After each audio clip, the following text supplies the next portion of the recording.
Welcome to the live stream. It's going to be epic.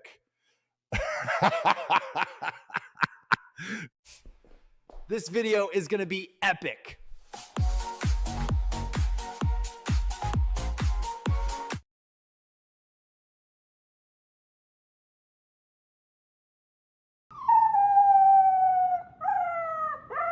This video is going to be epic.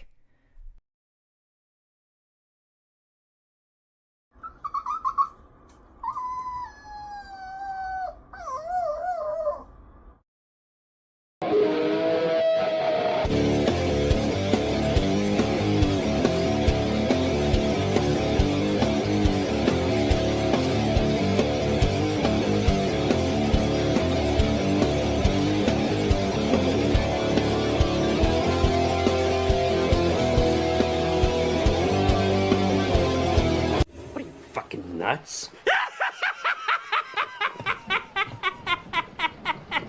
You thought? You just... Oh.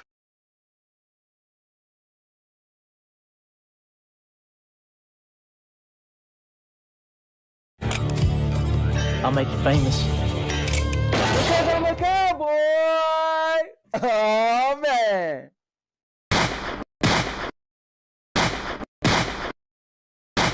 And now, your mama knows. Bruce, unleash the baby god dragon!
Welcome to the live stream.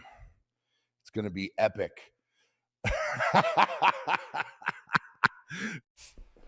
This video is going to be epic.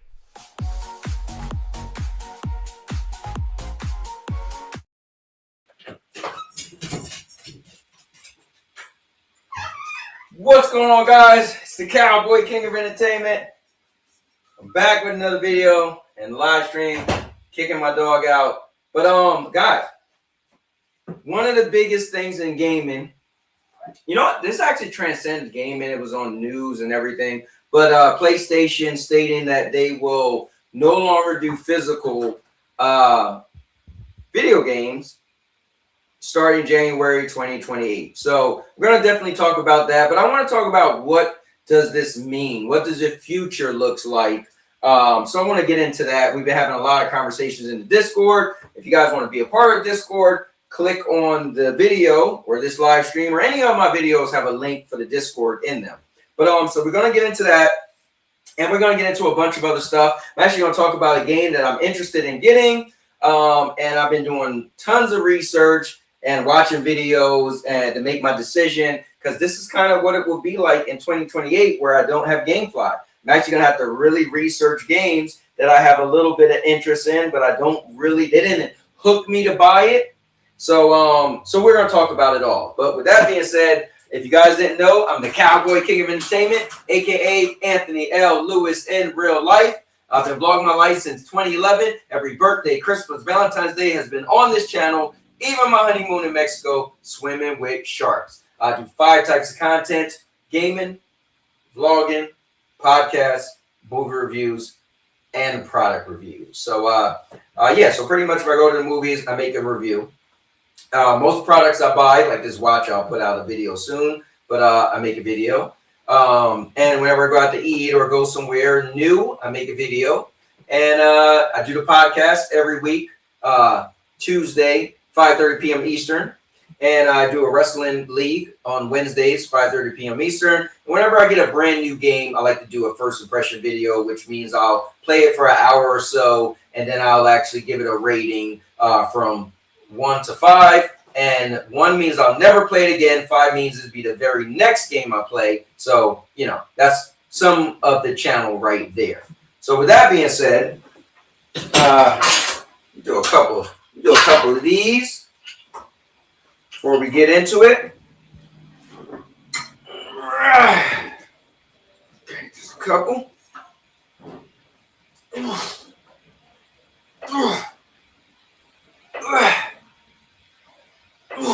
Do something for the peaks. Can't leave out the peaks. All right, so I'm gonna grab a chair. I hope you guys grab a chair, and we're gonna get into it. Now, what I do want to start with is I feel like I have a platform, and my platform can be used for good or for bad. Now, many times there's a lot of trash talking. I've been known over the years to get into the weeds with other content creators, you know, and there's a lot of crazy stuff on my channel. You Google my channel, scroll through my channel. It's crazy stuff on my channel. I'm not going to say it isn't.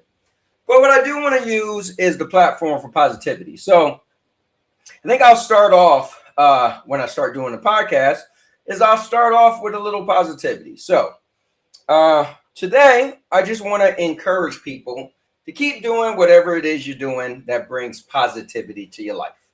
So I always like to say, protect your peace, right? And what does that mean? Well, protect your peace means anything or anyone that's causing you to lose peace. And what I mean is happiness. See, happiness is the metric of life that we use to say we're doing okay, right? So let's say someone asks you, hey, how are you doing today? Now, if you're not happy, chances are you're going to say you're not doing good.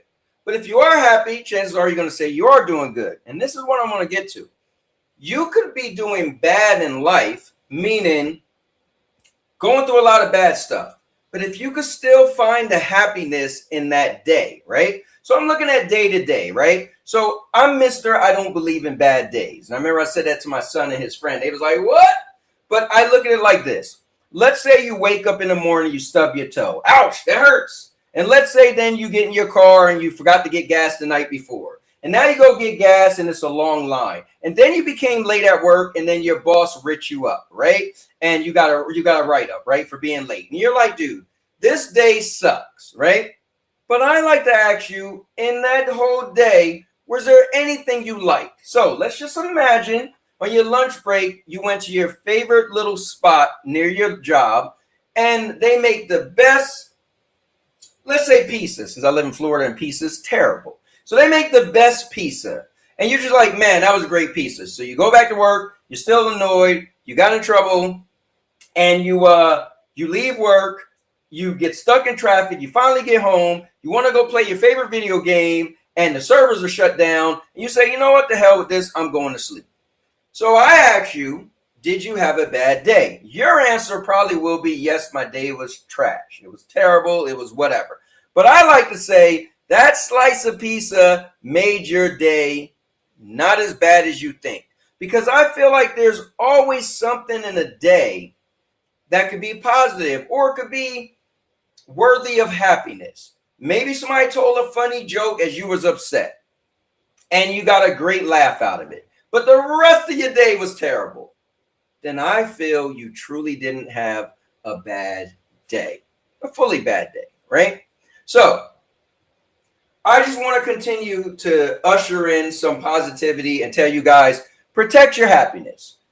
Be specific about your happiness. You know, sometimes where there's things you might do that will bring you down, just don't, right? Avoid it. Avoid these people. Maybe you already had a bad day and you're like, oh, my cousin want to come over and he's so negative. Tell your cousin, bro, you can't come over today. You just can't, right? You got to be specific in protecting your happiness, right? You have to really tell yourself, this is what makes me happy, and this is what not makes me happy, and this is what I want, and this is what I don't want. Now, I'm not saying never speak to your negative cousin. I'm just saying in that moment, that day that you had a really rough day, you have to be specific to avoid the things that draws away your happiness. So be specific in protecting your happiness. And I think you guys have a good day if you just take that point and run with it. So with that being said, and now your mama knows. Oh, man. All right. So just wanted to do that. I wanted to do a little bit of encouragement when I start these streams. Now we could get into some craziness. I'm going to read everybody's comments. And then once I read the comments, we'll go from there. So my man Wilson is in the building. Wilson! What's going on, Wilson? How you doing today? Let me see. My man Nice is in the building. It says, if it isn't the biggest pony in the world. Man, I think there's bigger ponies than me, I will say. But I was thinking about it. I was like, dude, I should go full pony. Like I like to say I'm not really a pony. Ever since I was in Stadia, now I was a diehard Stadia guy, you know. But ever since Stadia, I told myself that I never want to be too much into a company to where I feel like I lose myself. Like, these brands are cool. Oh yeah, we got Xbox, we got PlayStation, we got Nintendo, we got PC. But they don't define you as an individual, and we shouldn't allow them to define us as an individual. So for me, I just like PlayStation because I feel it gives me access to the type of games I like, which are the AAA games. So I feel like on every other platform, it doesn't give me the PlayStation gives me the highest access to AAA games than PC, Xbox, or Nintendo, right? And that's mainly because I do value the PlayStation exclusives, and they are AAA games, and I like them, right? So if I can't get them on PC or Xbox or Nintendo, then it makes sense that PlayStation is the place that I would like to spend most of my time, right, when I'm gaming. But again, it's no secret that PlayStation is taking forever now to come out with their AAA games. And it's no secret that I don't like all their games. I didn't like Ghost of Tsushima, so I didn't even try Ghost of Yotei. What else? I didn't think I would care about Astrobot, but I played it because it won Game of the Year just to try it. And it was actually pretty good. So, but anyway, let's move on. So, my man is in the building. CMG, Chariot Man Gaming. Chariot Man, thank you very much for making that review for me. Well, not for me, but making that review of the microphone that you got that you could put on yourself. That was really cool, and I appreciate that, and love to see more things like that from you as well.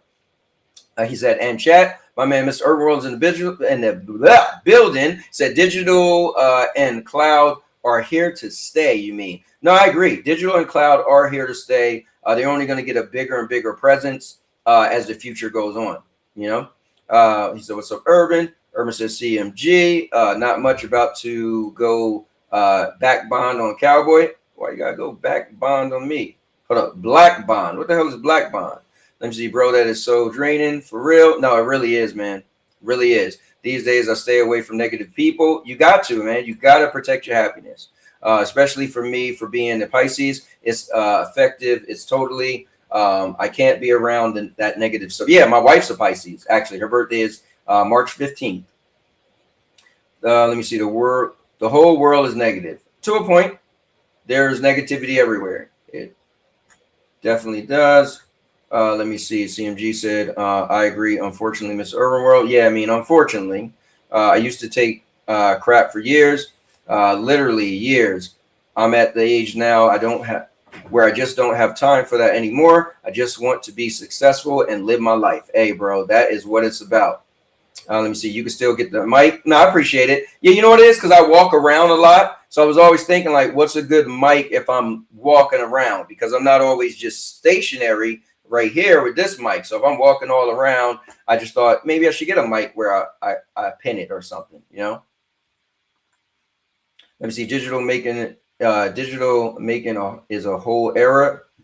It is massive. I'm watching you while playing Tony Hawk. Yo, you love yourself some Tony Hawk. My man TPG said the all digital future has been coming, and like those ice zombies from Game of Thrones is here. Yo, it's funny. I was watching House of Dragons season 3 last night, watching episode 3, and it's funny that to bring up the wall, and I'm like, oh, that's where Jon Snow was at, on the wall to fight the walkers.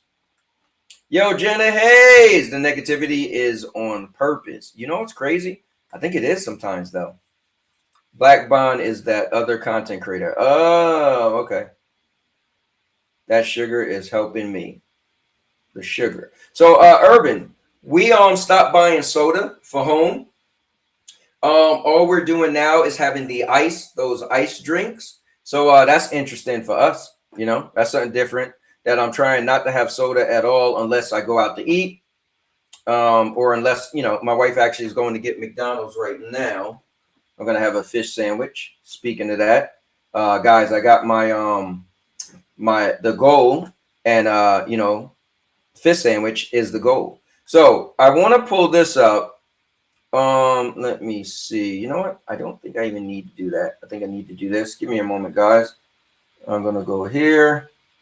And then I'm going to go here, and I'm going to go here. So this is what I want to do.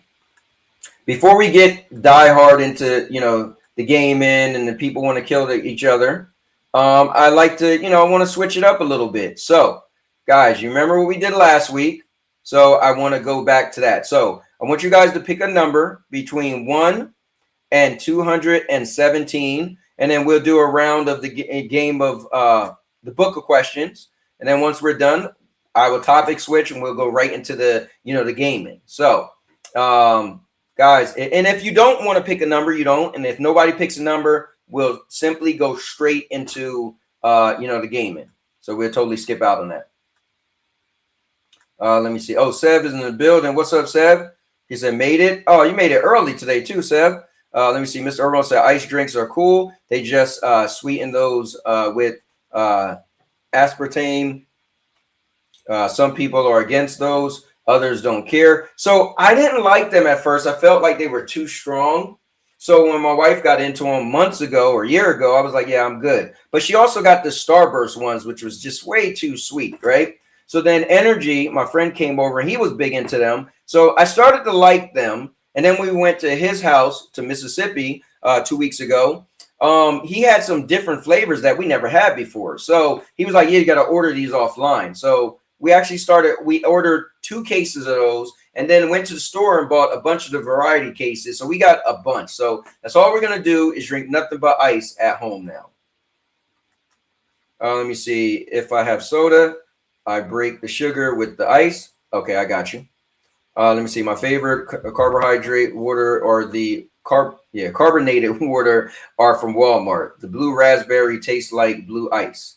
I think that's the one that we end up buying 2 cases of, but I don't think they have them here. Okay, Sev says 75.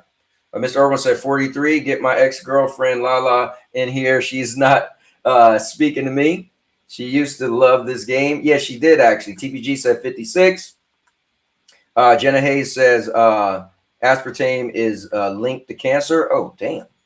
And then what isn't linked to cancer? Well, you know what, Sev? I think I'm leading with you. What isn't linked to cancer these days? All right. So let's start off. I think Sev said pick the number first. So let me back up. Sev said 75. So let's go to 75. And I hope it's a good one. All right. So 75. Let's scroll down. And thank you guys for participating.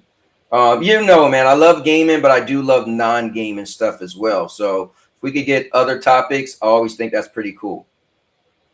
All right, so Sev, oh man, you got a lengthy one.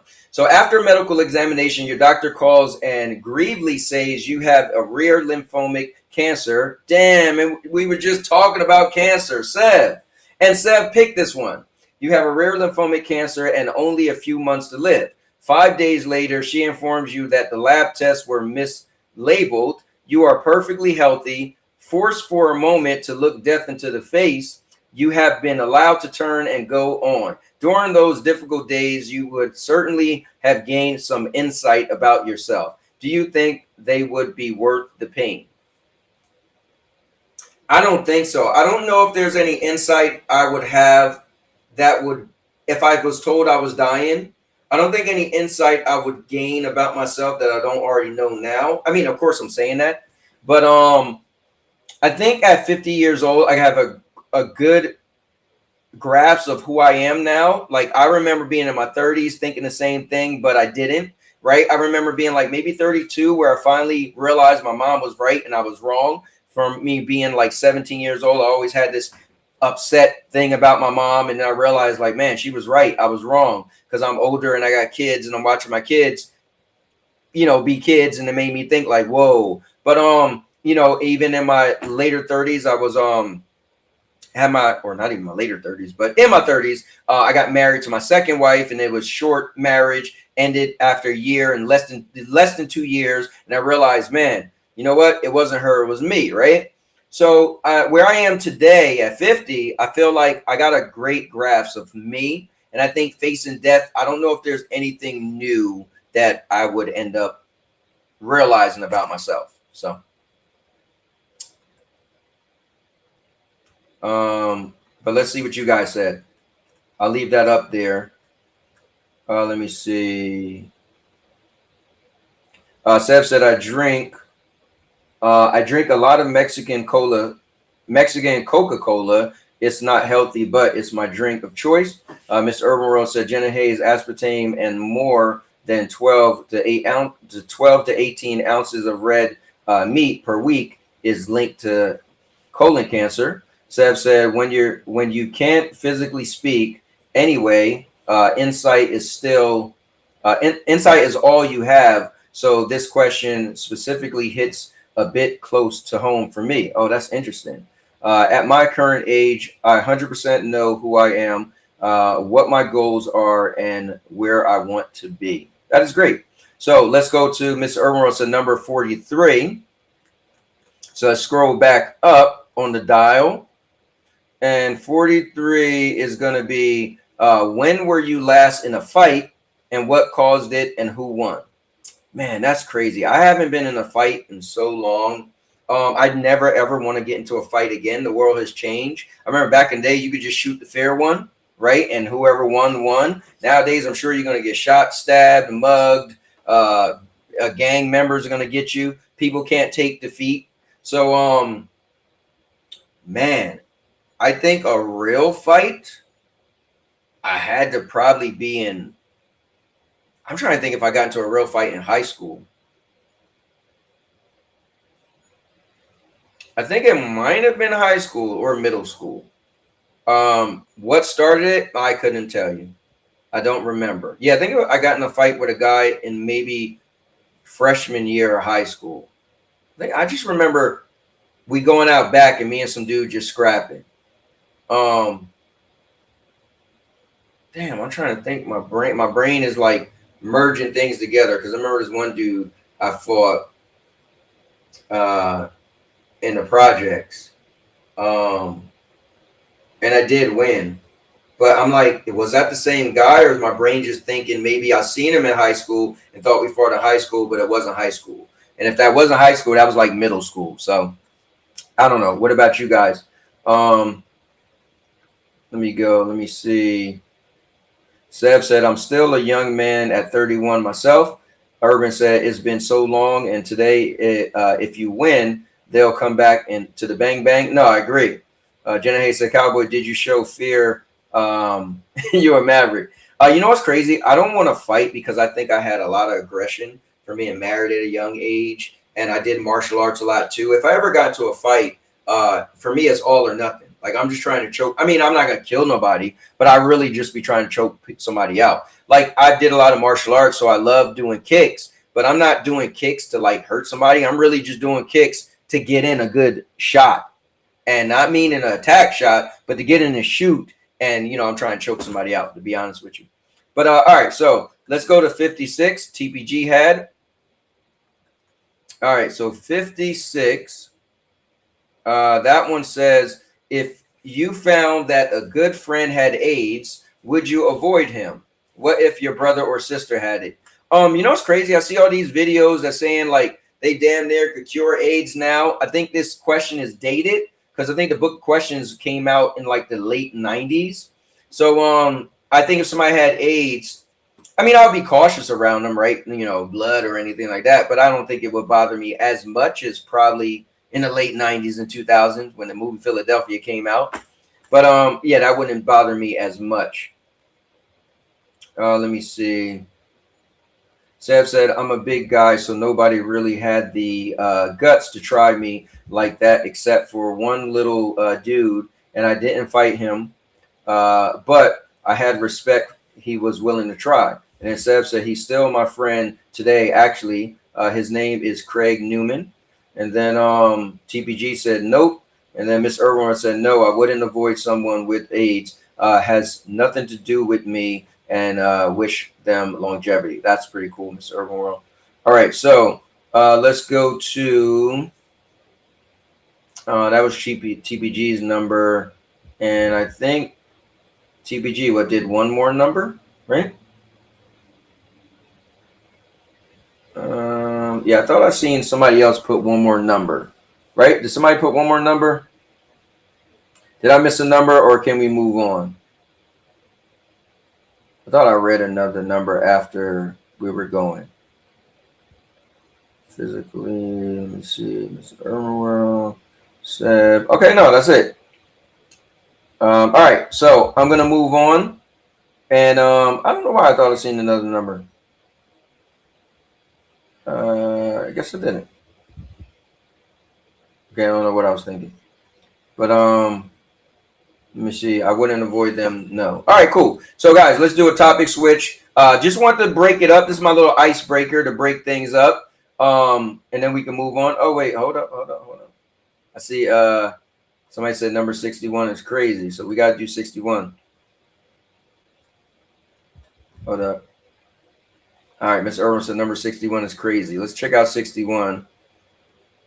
61 says, can you urinate in front of another person? Yo, you know what's crazy? I used to go to the clubs all the time, and I was pee shy. Like, I would have to pee and go into the bathroom, and I couldn't pee because it was filled with people. That's a real thing. And it happened to me, like, I want to say when we was in Mississippi, I had to go to the bathroom, and it was weird. Like, my body, like, literally, I couldn't pee because other people was in the bathroom. So sometimes I'll go into the stall, and then I'm able to pee. I don't know why that is, but yeah. So I am at times, and sometimes it's not a problem at all.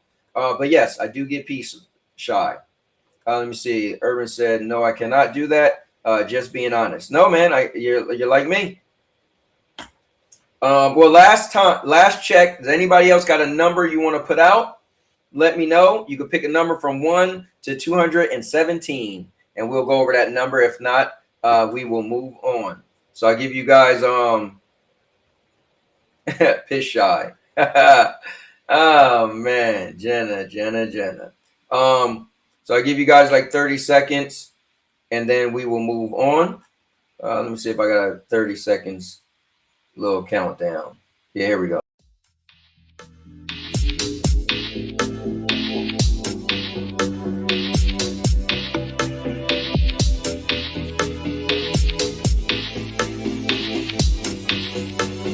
All right, I feel like that's a very long countdown, but I seen Rudigs popped in, and Rudigs actually dropped the gauntlet for us. He said 197, and this is cool. Rudigs said earlier he might be able to join today, so I'm excited because as I do love talking to Rudigs, he's very insightful, and I usually admire his takes. As long as he's not talking about remakes and remasters, we're good. But Let's see. 197. All right. So 197. We're going deep on this one. So 197. All right. So 197. It says, what has been your biggest disappointment in life? Your biggest failure? Oh man. I'm very specific in nature, even with video games. I usually like make sure I do a lot of research before I do something. But so I got married at the age of 18, right? And I was proud that I had kids being married, right? I was happy that I got married as a husband, right? So didn't have kids out of wedlock. Then years later, I actually had a blind date, dated a girl from less than 2 months, right? We just wasn't compatible, broke up. And 5 months later, she called me, said she was pregnant. And I'm like, well, it ain't my kid. So I didn't really thought it wasn't my kid. But as a good guy, I stuck around taking her doctor's appointments and stuff. When she had the baby, I had a paternity test. The kid was mine, which is my daughter, my youngest kid. I was upset that I had a kid and I wasn't married. Like that was a big deal for me growing up in a broken home. And knowing that my mom was married to my dad when she had me. So that did bother me. So I was disappointed that I did have a child and I wasn't married. So that was disappointing. But my biggest failure, you know what? I'll go with this. So I used to do martial arts, as I said, and we used to do point sparring. So we actually went to tournaments and we actually got to go to the Tropicana. And we actually fought in the Tropicana. It's in Atlantic City. It's one of the, it's a casino in Atlantic City, right? So we fought in the Tropicana, and I used to be in the same league as my friend was the one teaching us, training us, right? And I was in the same league with him and his two brothers. He was our teacher, and I would always beat them. I swear, they never beat me, right? So we go to the tournament, and my friend told me, be in the next class above them. Let them be in the same class. In my class above them, I didn't even beat a person. I lost, right? My first round, I was eliminated. They end up winning first and second place. They beat everybody in the tournament till they faced each other at the end and took first and second place. To this day, I'm like, bro, I probably would have won first place. Now, who knows? They both was taller than me, too. So maybe just going against other people. They cleaned house. It was amazing watching them, but I got eliminated so fast. And like, I was always felt like, damn, I was such a failure, because if I was just me by myself and I lost, cool. And I got eliminated, cool. But I watched two people that I beat time and time again that never beat me ever win first and second place. And I always felt this is some BS. So, that would be my biggest failure, I think. So let's see what you guys said. Let me see. Mr. Urban Road said, Rudigs is back with the pizza truck. Hey, man, that was great. All right, my man Wilson came in, so we'll definitely do Wilson's number. Mr. Urban said, remember when we all went live on Discord and freestyle? It was you, me, Rudigs, FCAT was even there. LOL, Windstar. Dude, that was and it was no pressure, because it wasn't like we was live here. We just did it on Discord, Sev said, be right back, driving to the airport. Okay, Sev, and see you when you get back. Chariot Man said 44 for me. Okay, we got another one, 44. Blood is in the building. What's up, Blood? He said, what's up, fellas, ladies? Rudik said, we are running out of time to record our song, Urban. I'm down. He said, I even got beats. Urban said, I didn't even know you made beats. I asked Cowboys to be on the song too. I think Dude Games wanted to as well. I'm not sure how we all want this to do. Hey, bro, I definitely want to be on the song if we're doing one. But I was thinking fall season if that isn't too late. Man, I'm down. He said, damn, these are heavy questions. Hey, some of these questions are crazy, man. My biggest regret is not beating Cali in fantasy football last year and coming in second for the second year in a row. Damn it, man. Damn. All right, so let's back up. Wilson said number 42. So we're scrolling all the way back up. I like these little icebreakers before we get into all the gaming stuff and want to kill each other. but this is cool to get some synergy. So Wilson said 42, right? Let me make sure I got that right. Wilson said yes, 42. All right, so I passed it. So 42 says, how would you react if you were to learn that your mate had a lover of the same sex before you knew each other? I don't think it would bother me. I'm big on the here and now. I'm big on me and my wife being where we are today. And I'm big on people having their own past where, listen, you could tell somebody everything you want from your past, or you could leave some stuff out. That's on you, whether you're embarrassed or whatever reason you didn't want to say. So let's just say my wife had a girlfriend, right? And then I found out. We go somewhere and I meet her ex-girlfriend and they're all like smiling at each other. I'm like, what was up? And she's like, okay, something never told you. I had a girlfriend. I'd be like, okay, whatever. It wouldn't bother me at all. So that's the way I look at it. What about you guys? And then the last one is 44, unless Blood wants to add one, because I know you just came in. Let me see. Miss Irwin said, I tell my girlfriend wife to give her lover of the same sex keys to the house and to move in immediately. Hey, listen, man, I'm with you, Urban. You know, like, come on, man. Can we all just hang? You know what I'm saying? Let me turn on the lights. This is getting a little bit darker. I've been opening my window, getting that regular sunlight in lately, as it's usually cold in my house because my wife always got the damn air on blast. So I was like, you know what? Let me start opening my curtains again and let the heat in from the sun. All right. So let me see if anybody else responded to that. Okay, we Keelan got 22. Let's go. All right, so we're gonna move on to 44 is what Chariot Man said. So scroll to 44. All right, 44 says you are offered $1 million for the following act. Before you are 10 pistols, only one of which is loaded. You must pick up one of the pistols, point it at your forehead, and pull the trigger. If you could walk away, you do so a millionaire. What would you accept? Honestly, bro, I'm doing it. Like, if I die, I die. But before me are 10 pistols and only one of them have a bullet. I'm taking my chances. Like, I don't want to say I'm a lucky person, but dude, I'm going for that. I'm going for that luck. Now, it might take me a long time to actually pick which one. But dude, you got a 9 out of 10 chance to be a millionaire. I'm going for it. I'm not gonna lie. I'm picking a gun up and I'm just click. You know, I'm going for it. Irma said it depends on my living situations. I go for it if I were a homeless or near homeless. I get that. I mean, okay. To be fair, I love my life. I love my job. I'm literally the #1 employee on my team. I'm the #2 employee in the state of Florida, and I'm the #11 employee in the whole company. So I'm good at my job. I love my job. I love my house. I love my car. I love my wife. I don't care too much about my pets, but yeah, I just love I love life. So I get what Urban is saying. It's like, dude, if I was homeless or something, why not? But I still would do it to be a millionaire. Like, I still would do it. I'm not gonna lie. All right, so that was a good one though. All right, and then Blood said we're gonna do 22. So I think everybody got a chance. This probably will be the last one. All right, 22 says,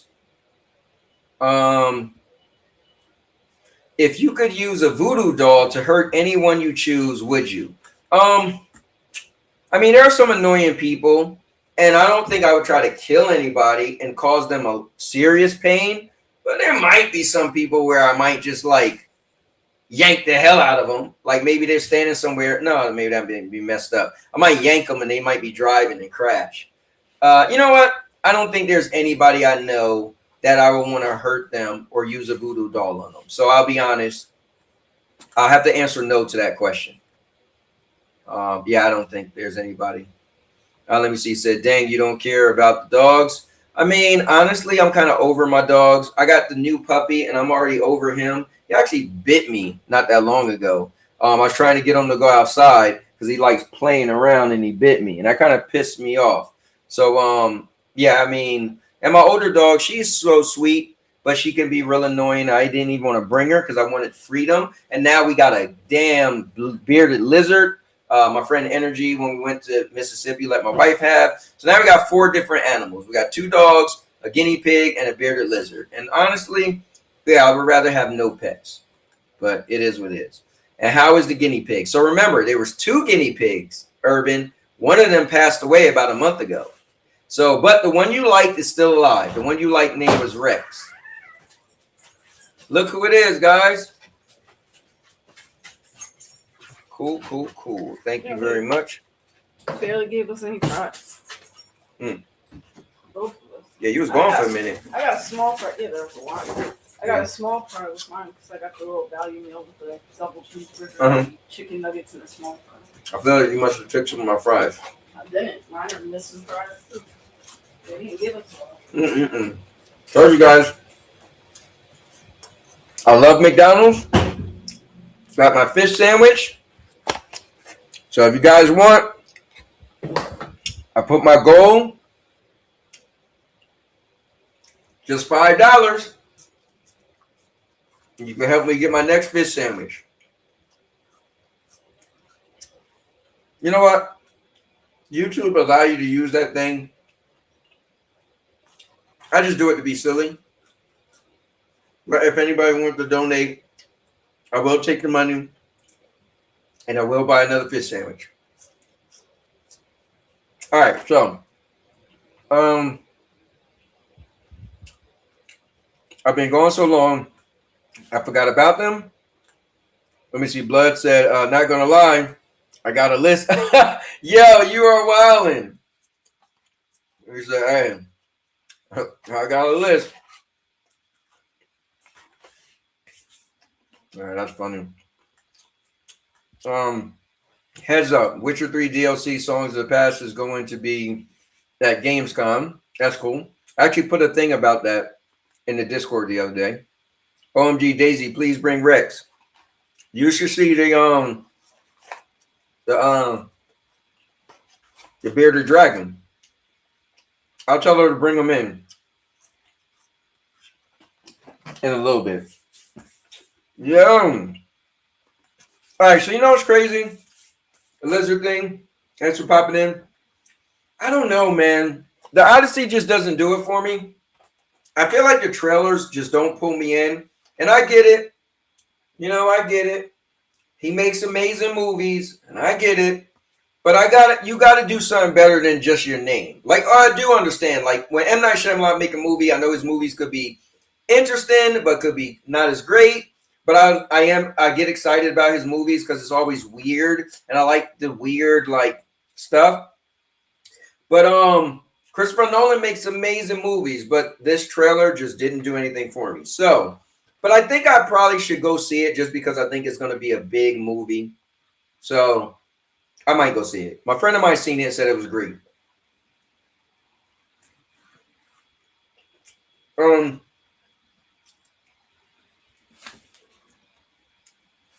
He gave it a 10 out of 10, but he's also a big Christopher Nolan fan. So I don't know if I can really trust him too well.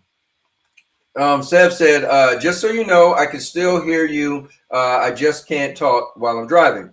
My kids miss me, though, and I'm bringing them up here with me for a bit. Oh, that's really cool, Sev. All right, Sev, well, I'm glad you can still hear us. And thanks for popping in. I know you do get busy and stuff. And thanks for the jester for the steam machine, but I don't want that garbage. I appreciate that. All right. I want to see it last week. Oh, I went to see it last week. It was fire. I love all the Greek stuff. So you know what's funny? Brad Pitt was really pissed off. Brad Pitt was pissed off about who they chose to be Achilles, and he was like, it was a poor representation.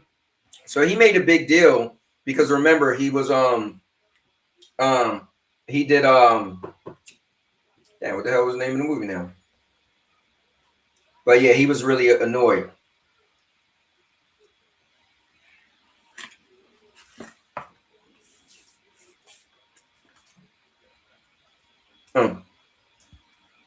Because he was in Troy, which was pretty much a similar storyline. Now I do like that they show giants and stuff like that. That is kind of cool. All right, guys. So we're gonna do a topic switch. I think we touched all the numbers, and I'll throw out the link. Let some people jump in. So with that being said, let's do a topic switch.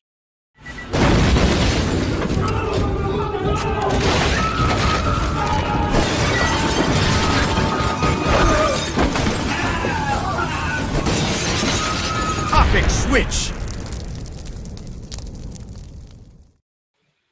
All right, so we're gonna get into some gaming, and we're gonna talk a bit about digital and physical, and where are we going? So I'm gonna put the link out so some people could join. I know Rudigs might be able to join. TPG wanted to join, but I will say this: I do appreciate you guys hanging around for us doing non-gaming.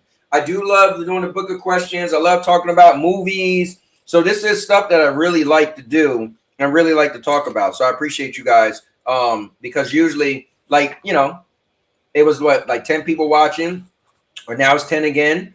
And usually it drops when we're not talking about gaming, but you guys are hanging around talking about non-gaming. So that's pretty cool.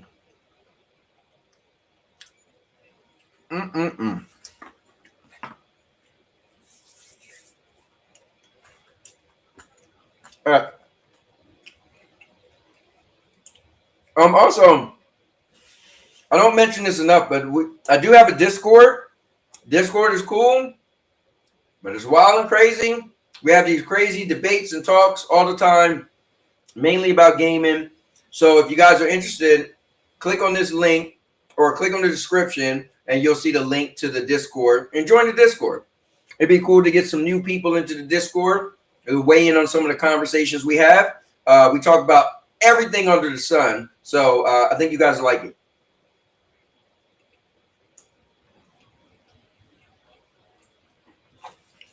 But you gotta have thick skin.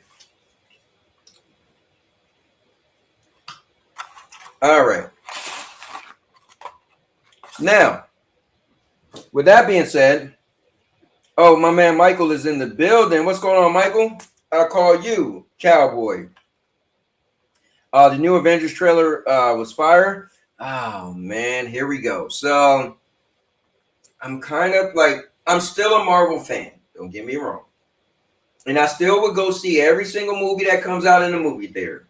Don't get me wrong. But after Endgame, I feel Marvel kind of lost me as like where I was like so excited. Like I'm gonna obviously go see Avengers Doomsday. Already bought my tickets for Spider-Man. A buddy of mine, she's coming from Jersey to Florida just to stay for the weekend. We're gonna watch Survivor Series together and Spider-Man. See it in 4DX. Already bought the tickets, but I'm just not as excited as I used to be. Like it's cool, but I'm like, it kind of lost me after Endgame. So, and I also think it's silly Robert Downey Jr. being Doom. And I also think I just don't like the multiverse. I hate everything multiverse. Now, the thing with Spider-Man, with all the Spider-Mans, was cool. I'm not gonna lie. But I feel like the multiverse is poor writing. Like, oh, you can't figure out how to make something interesting? Well, just multiverse it. Bring somebody else from another verse over to this verse. Hey. It's annoying. All right.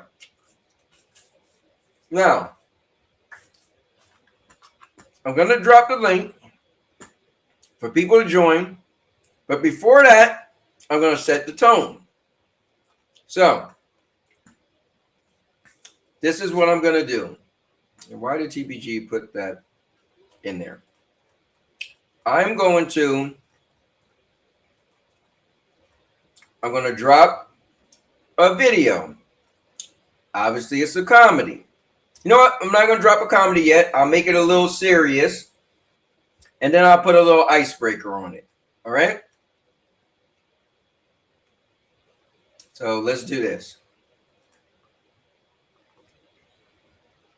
All right. So check this out. Now, we're going to play this video. And mind you, the people as a collective, mind you, the masses, the majority. Hold on, let me pause now. So mind you, we're getting into the whole digital and physical, right? Because I feel like we got a long road ahead of us to 2028 when PlayStation put that final nail in the coffin. So out of the big gaming, right? 5 gaming, I'll say. We'll put on mobile because let's not act like people don't play mobile. So we're throwing mobile, we're throwing PC, we're throwing PlayStation, Xbox, Nintendo. Out of the 5 big mobile, out of the 5 big gaming sources to play gaming, right? And I don't want to put cloud on there just yet. I feel like cloud is a thing, but cloud is coming, but let's just leave cloud off of there. So out of mobile, Nintendo, Xbox, PlayStation, PC, mobile is all digital. PlayStation plans on being all digital in 2028. PC is already all digital. And then you'll have Xbox and Nintendo. And Nintendo already have games that's being shipped in a box with just a code. Xbox already have an all digital Xbox. So we've been digital for a while. Majority digital. But so I'm going to play this video. And I'll read some comments. And we'll jazz it up. So check this out. The people as a collective, the masses, the majority, if they have ultimately spoken with their wallets, then they're not wrong because they're saying we're okay with this. This is what we want. They may not be saying this is what we want.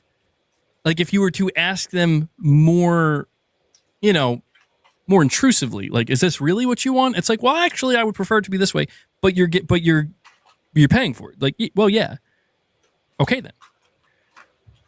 I hate to sound defeatist, and it's not fun. The Black Ops 1 and 2 ports, bare bones ports, no upgrades whatsoever. What good does it do in a world where they just recorded like 7 million plus players in the US alone? How do you fight that? And the argument is it's like, yeah, you fight it by closing your wallets. You can close your wallet. I can close my wallet. What about the 7 million people who didn't? It's like, what's wrong with you people? You're all okay with this? And they're just, it's like, you ever see the meme where it's like the group of stick figures all huddled around being excited about something. And there's like the one stick figure like screaming over. They're like, hey, stop that. And they're like, cool, bro. Anyway. So here's my thing. Yes, I one of the biggest GameFly fans of all time. So I'm not saying that getting rid of discs won't affect me. Okay, it will. The way I play video games is anything I'm on the fence on, I like the GameFly and the things I sure know what I want to get, whether it's a sequel or prequel, whether I seen a trailer, I'm 100% in, or whether I have a friend of mine that's like, dude, it's an amazing game, you got to get it, right?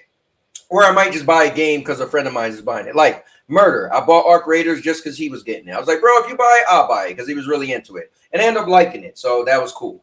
But there's thousands of games I've GameFlyed where I got a chance to play, and most of them I sent back, didn't like. But there's a handful of them that I was like, you know what? I like this game. Like Forspoken, I really liked it. Like the Callisto Protocol, I really liked it. Those was games that eventually I still beat them with GameFly, but then like a year later I ended up buying them, right? So I will be hurt without physical. But I am a realist, and I am a straight shooter, and I am a person that doesn't cry over spilled milk. And I always say this: I don't make video games. So for me, I'm left to the people who make video games to make hopefully what I like and I'll pay for, or I just won't pay for, right? And so who am I to tell Sony that I don't care if they keep doing physical, or if they keep doing digital, or if they whatever? So my thing is, I only buy games digitally. I've been buying games digitally for over a decade. I will continue to buy games digitally. The reason why I buy games digitally, number one reason, was I used to always buy games and trade them physical. And then a friend of mine say, "Oh, I got that game." And I was like, "Oh, I got rid of it." And then I was notorious for buying a game again and playing it and trading it. And I was like, dude, if I just get digital, then I'll just download it again if a friend of mine's get the game. And then number two, I'm not gonna lie, I got lazy. I got tired of getting up and walking to the TV and changing the disc. Right now, I'm playing on a monitor, so I'm closer, but still will be annoying to keep switching discs. So those are my two reasons why I got into I got into digital so many years ago. Now, this guy said the Black Ops 1 and 2 came out and over 7 million people was playing. That's crazy, and that's digital only.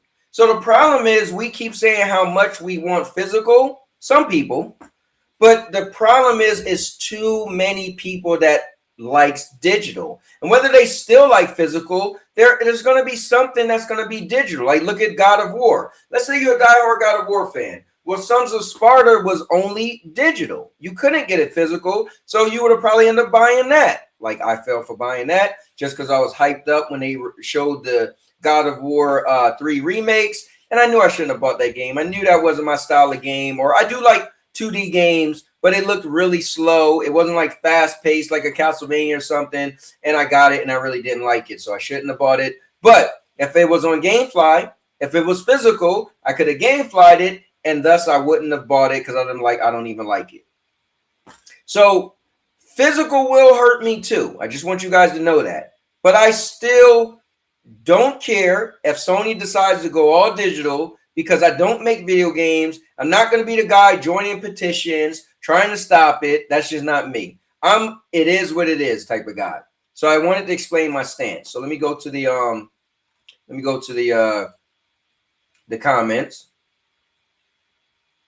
All right, Jenna Hayes said, Cowboy, be careful using content from MBG. He is involved with the Italian mob. I don't even know who MBG is. I'm assuming his name is MBG. He looks like my man from Transformers the movie. Damn, what's his name again?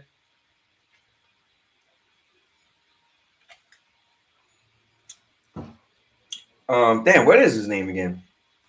Well, I forgot. He's always getting caught in all the crazy stuff. He was just in New Orleans getting into a fight. TBG said, when you letting folks on the show, just say, oh yeah, I am gonna drop that soon. So Cowboy is PC, is Xbox, or Xbox is a PC. Right, that's funny. Well, the Xbox used to be everything. But I think they were backing off on that. I don't think either one of them is the same. I wouldn't call Xbox a PC, and I want to call PC an Xbox. I will say that you could use Game Pass on PC, and you have Game Pass PC. So you can play some Xbox games on PC. Now, when Helix come around, you'll be able to play some PC games on Helix. But I won't say they're the same thing.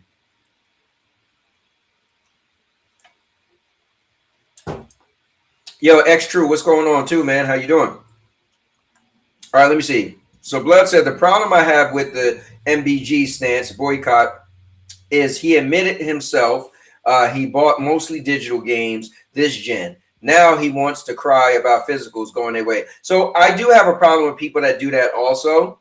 I think people who like I remember I was watching Purple Haze and actually jumped on, but the guy Mel was on Purple Haze and he admitted that he does mostly digital. But he's bothered now by Sony getting rid of physical. So now he has a problem. I'm like, well, you're part of the problem. You didn't care. So I don't see what's the point of now trying to chime in. Now I get it. even my guy Sev likes to say, excuse me, we should have a choice, right? Don't take away choice. And I agree. Like, don't take away choice. But I also don't care because I don't make video games. And I'm not going to cry about if they decided, like, they could have only made digital, right? And then, like, it is what it is. They can never make digital and only have physical. And then people have been complaining because there are some upsides to digital over physical.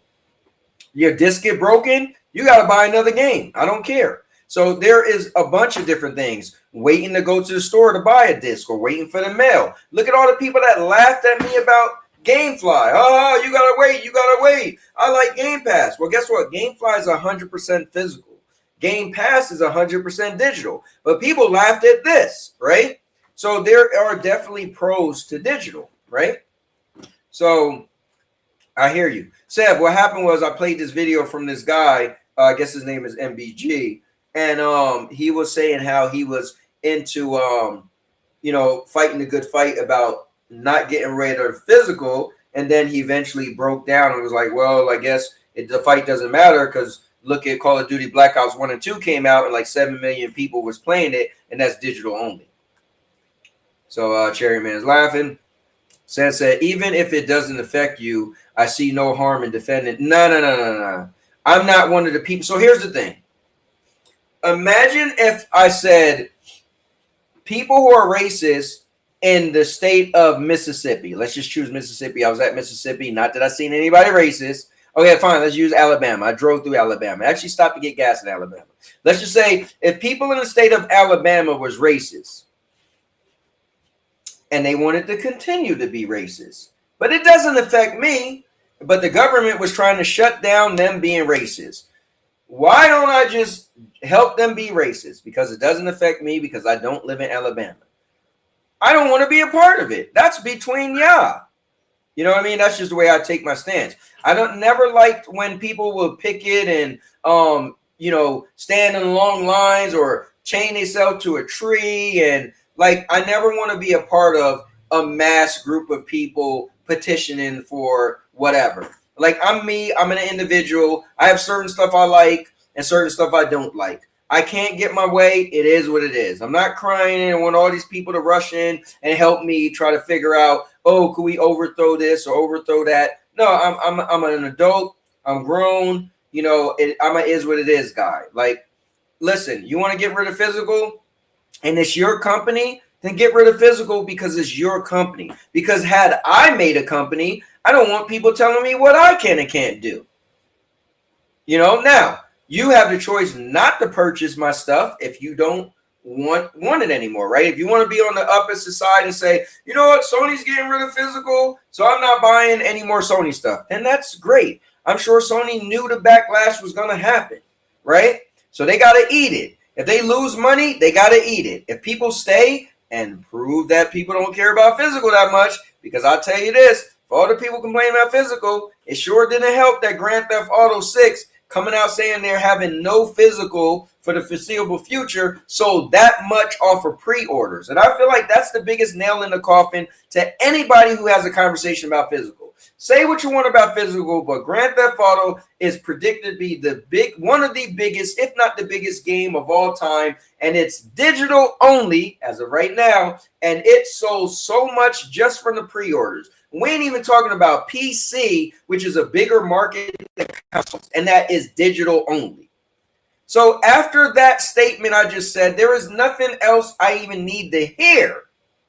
That just goes to show that digital has more of a powerful presence as physical. And I guarantee those millions of people who bought or pre-ordered Grand Theft Auto 6, knowing it's only digital, I guarantee a big amount of them are also out here screaming, I want physical.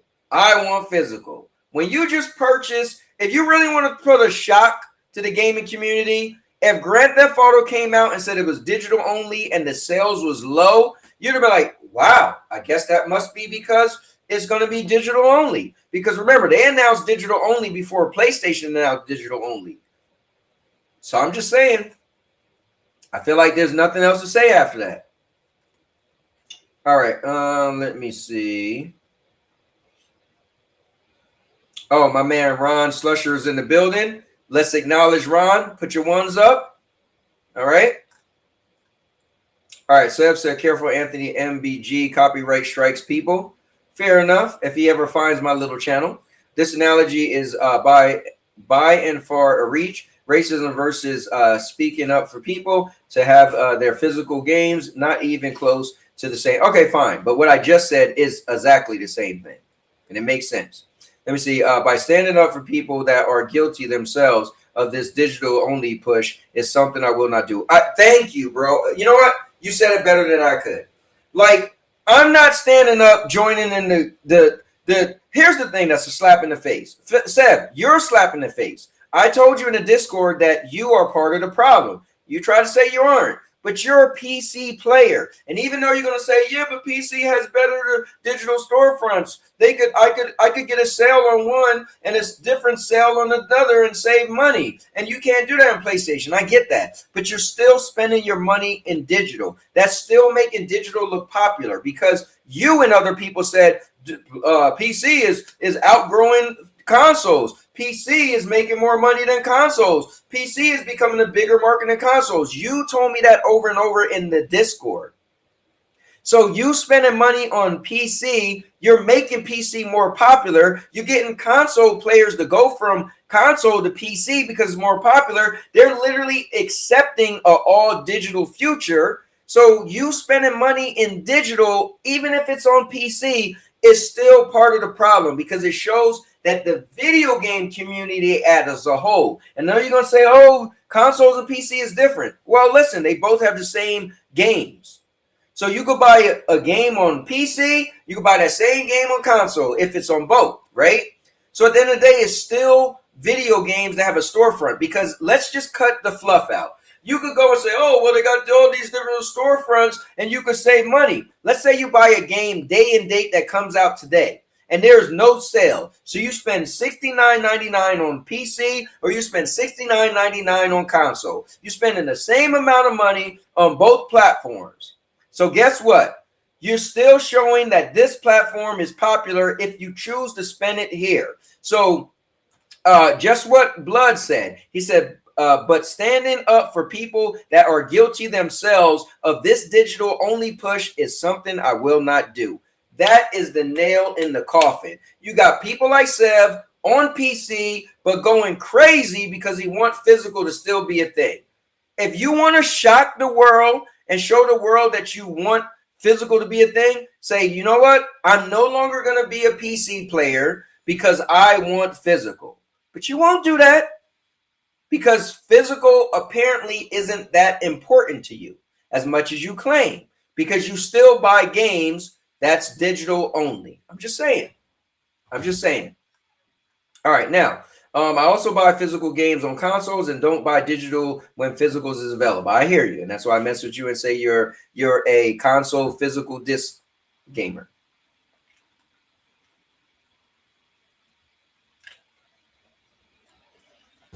Didn't Xbox Series S sold more than Xbox Series X? Honestly, I think that is real. And mind you, Xbox Series S is digital only. You know, it's funny. I just found that out the other day. Didn't realize it. So let's break it up a little bit. I also want to throw something else out here. Okay. So I want to, we're getting a little, serious. So I want to throw something that's a little more funny and humorous. However, it's still on topic. So let me switch this and throw this up here. Most of you guys might have seen this, but I think this is actually kind of funny. So check it out. Over the past generation of gaming, we here at Sony have shot ourselves in the foot more than a few times. Greenlighting 12 live service games. Gutting Bungie and shuttering Destiny 2. $200 console price hike. Investing millions in PSVR 2. Okay, I will say this. The PSVR 2, that was kind of stupid that they came out with it and dropped it so fast. Was the first thing he said I thought was pretty stupid too. But the whole Bungie thing, man, I could see that they thought that would have been a good acquisition, so I'm not going to get mad about that. But let's continue. I mean, that should have been obvious. Concord! Okay, so Concord, they had no clue it wasn't going to be that popular. Hold on, let me see what the first thing is he said, because I want to specifically bring it up. Over the past generation of gaming, we here at Sony have shot ourselves in the foot more than a few times. Greenlighting 12 live service games. All right, so I will be fair. You see the success of Fortnite and all these other things. One would have thought live service would have been a hit. Unfortunately, Sony is terrible with this whole live service thing. You know, good thing there's Helldivers too. Yeah, gutting Bungie and shuttering Destiny 2. $200 console price hike. The price hike, I'm gonna hope, man, that it's legit and they had to make it that price. I'm gonna hope that's for real. But I mean, everybody has a price hike, but man, this day and age where consoles become more expensive, I'm not a fan of. That's not cool. But it is what it is. Investing millions in PSVR 2. I mean, that should have been obvious. Concord.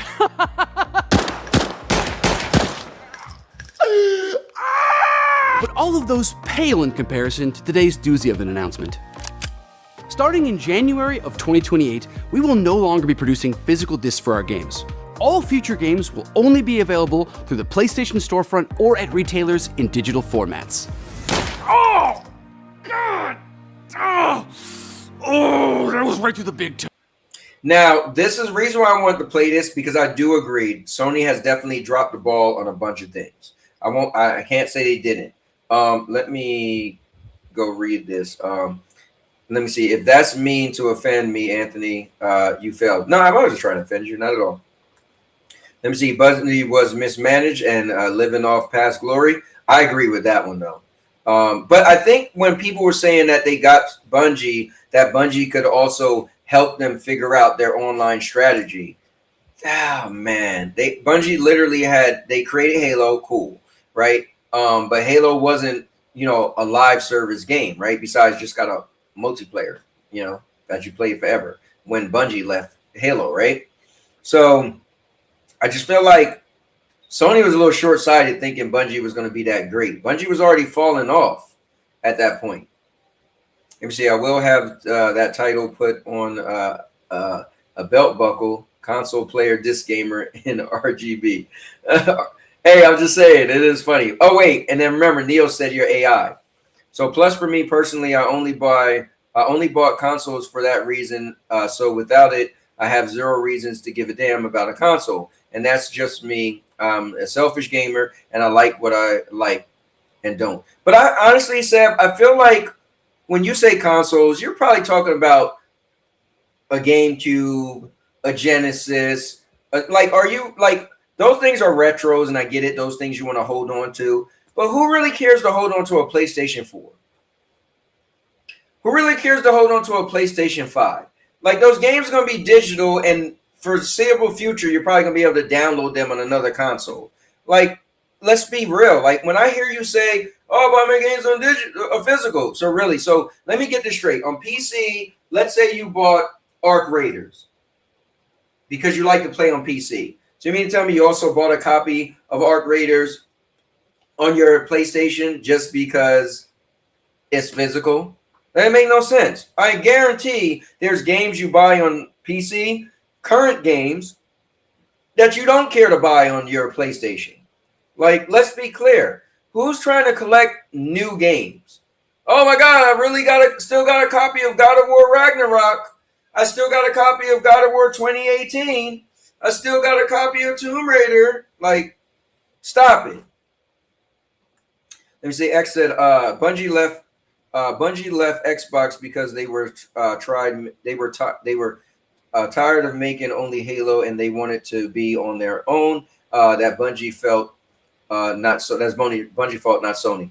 Yeah, I mean, I feel like Bungie fell off before Sony even got in the picture. Yeah, we didn't get The Last of Us Online and Spider-Man MP game. So F Bungie. That is true. They did say that was Bungie that said so. I do and still have mine. I want to see my shelf again. Have yours what?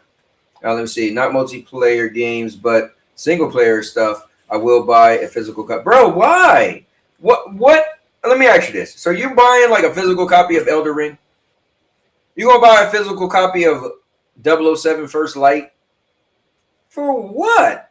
What? For what? What? One day you want to sell? So you're gonna wait 30 years from now and try to sell them? I think digital is probably gonna make them not worth that much because it won't be something that people can't get. Like cartridges make sense because everybody's just not running around with a Ninja Gaiden 1, right? Or a Golden Axe. But a 007 First Light, I'm going to be like, bro, I could play that game too. Big deal. It's not a collector's. All right, let's get back to this video because it means something. So stick with me, guys. Stick with me. Let me hit the like button. Oh, wait, I already did. Oh. Now, many of you may be asking yourselves, why in the 7 swampy circles of Hades does Sony keep shooting themselves in the foot? And the answer is simply, because we can. For all intents and purposes, we won the console wars. Nintendo was off doing their own little casual thing, and despite how many times we've royally Frenched up over the past generation, we still outsold the Xbox 5-1. What this tells us is, it doesn't really matter what we do, you'll still buy our shit. So, I'm not even gonna lie to you. I'm not ready to go to PC, right? I still have my reservations about PC, and you know what I've heard about it could be difficult, and it could be some issues, and you got to pretty much learn and get into it, and you got to tinker, and you know, for some people that's cool, but I'm not ready to go there.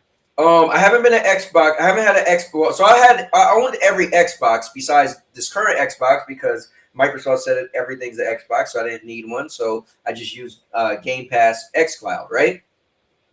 So, and I did buy my wife a Nintendo Switch too, so we do have one in the house. But honestly, I'm not ready to go to another platform as my main source of video games. So I'll speak for myself. They're right. I'm just going to still buy PlayStation anyway. I said a couple weeks ago, if the PlayStation 5, PlayStation 6 is at least $1,500 or not more, up to $1,500, I'll buy it, right? So I'm not gonna lie, I'm gonna be part of the problem because I think Sony, for me, kind of can do what they want because I like the style of games they have. I like that they're so popular that most developers put their games on PlayStation.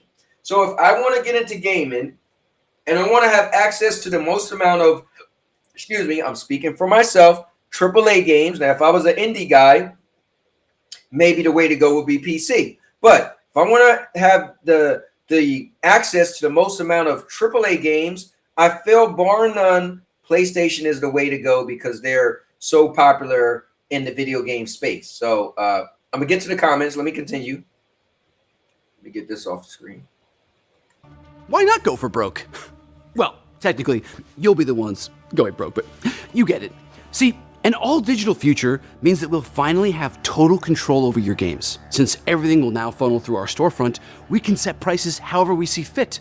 And with now, let me comment on that. I will say this. When I'm into a game and I pay attention to a game and I say that's the game I want, I don't really wait. I buy games day and date, and there's no sales day and date. So for me, I buy games full price anyway when I really want a game. Now, if it's a game a year later and I'm like, you know what? I did play that game. Well, GameFly'd it and I liked it. Cool. Now it's just going to be a different thing, and I'll get into that later because there's a game coming out that I'm interested in, and I've been watching so many videos from the beta that I ended up missing the beta by one day, and I downloaded it and chose to play it the day after it ended. Didn't realize that, but so I'll get into, you know, what's the future going to look like for me when there is no GameFly, where I can't just try a game, right? But yeah, so I call me part of the problem. I do like what Sony brings to the table, so they got my money. With games becoming digital licenses instead of physical discs, we can take away players' access whenever we want. It truly is a late-stage capitalist wet dream come to life. Now, I also am not worried about taking away people games. I did a video and I gave a scenario, 3 different scenarios where that kind of happens, right? And all of those scenarios doesn't happen that often. And people are worried like, oh my God, they're just going to take our games away. They rarely ever just take your games away. One, your games might be taken away because there's a lawsuit. And unfortunately, they can't do anything, so the game becomes delisted. Friday the 13th, that actually happened, right? The Friday the 13th game. 2, there might be an older game and the part 2 comes out and the company just don't want to have both servers on. And so they kill the first server. That is what it is. That happened to the Crew part 1. Part 2 came out. They eventually shut down the servers for the Crew 1. And then the third thing, there might just simply be a game that came out and it just wasn't that popular anymore. And unfortunately, they was just like, you know what? It just costs us money to keep the servers open, so we're going to get rid of it. And that was Anthem. So that's, you know, that was the scenario right there. So for me, I just feel like people are panicking, thinking, oh my God, our games are going to get taken away. But that doesn't really happen that often. Like, and I feel like you be fair. If you bought a game like Friday 13, loved the game, I was a big fan, I understand, I'm an adult. A lawsuit happened. The guy, Victor Miller, he sued 35 years later, won, and was able to get the rights for Friday the 13th. Anything Friday the 13th had to stop and be on hold, right? I get it. I'm an adult. I was a big fan of Anthem. And Anthem just wasn't doing good. They wasn't coming out with the content loop everybody wanted. People said it was going to be a Destiny killer, and it just wasn't.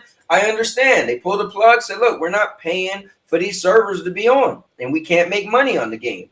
I'm an adult. I get it. Now, I wasn't a big fan of the Crew, but I do get if you had a part 1 and a part 2 came out, like, who's still playing the old one? Can you still monetize the old one? Because if you can't, pull the plug. So I'm an adult. I understand.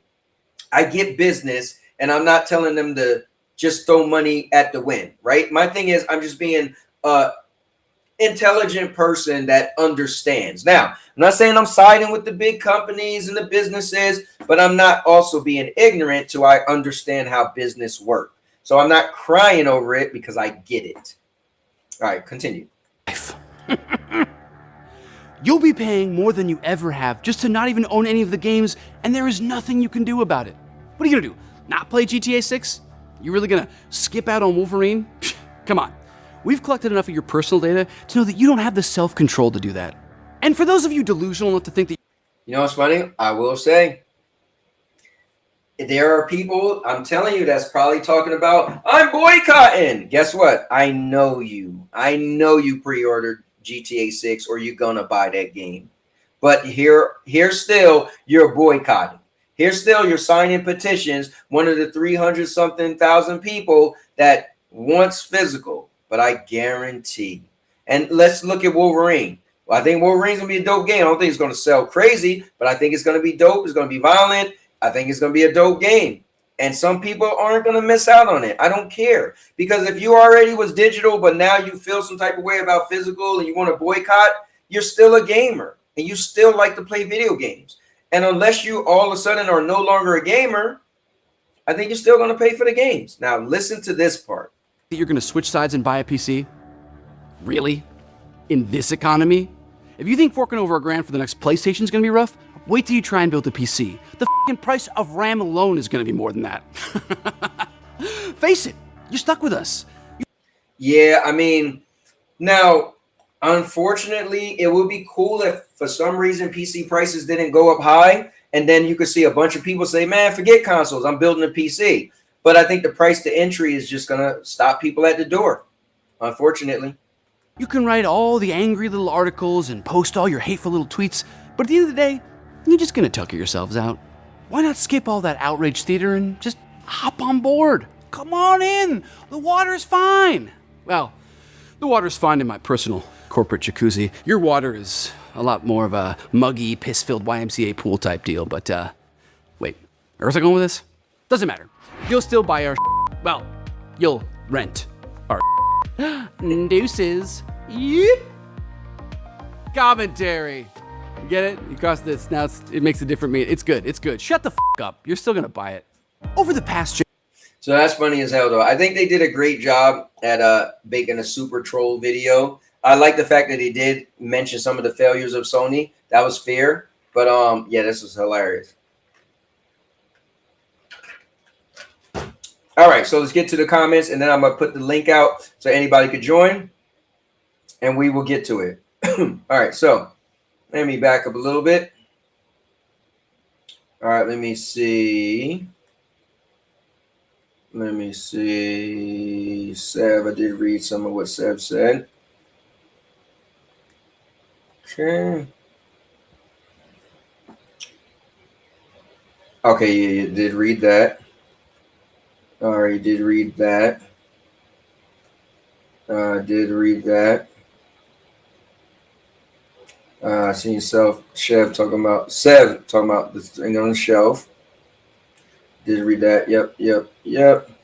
All right, so it's a progressive thing for passing down to my children, just as my dad passed his collection down to me, and I keep it going. I don't know, Sev. I just feel it's funny. Like, I feel like the day and age where we are with games, I feel like games aren't great like they used to be great. Like, they're great, but I feel like games are becoming more and more the same, right? You get a good game, it's this type of style game, cool. I feel like your kids are probably going to have way better games than the games that we have now. And again, if there's, I'll just use 007 First Light. It doesn't matter if you buy a disc copy of that game, because your kids are going to be able to access it later on anyway, because it was a digital game. Like, trying to hold on to digital games, it's kind of silly. Like, yes, there's a few games out there. Like, I know the I know the Godzilla game, they say if you had the disc, it's worth a lot of money, right? Relatively, like, how much money we talking, right? A couple $100, right? But you still could download the game, which I had to download, which I used to have the disc and got rid of the disc and decided to be a download person, right? But yeah, I just feel like it sounds silly saying I'm saving 007 First Light for my kids when they get older. They're gonna be like, oh, I'll play this garbage. You just waste your money, Dad, buying 2 copies of the same game just to put the disc to the side. Yeah, I don't know. Let me see. Well, legacy could be more appropriate than preservation, I suppose, but it is both. Yeah, I see what you're saying, though. Let me see. I'm staying on console. My PC is for emails, movies, businesses, etc. Listen, I only use my PC. I bought a gaming laptop, a 2060 RTX, back, I guess it came out in 2020, and I just use it for doing this stream. I literally only turn it on once a week when I do this stream. Well, sometimes I use it to take my videos that I made and put them on an external hard drive. So I take them from my phone on there because I edit everything on my phone. And that's it. All right. So with that being said, I'm now going to drop the link, let you guys jump in if you still want to jump in, and we are going to we're going to have some fun. So I want to hear from everybody else. So you heard from me. Also want to explain the game I've been really interested in recently. Oh, I didn't even take the link. Add a guess. Copy. All right, here we go. Bam. And I'll pin this to the top.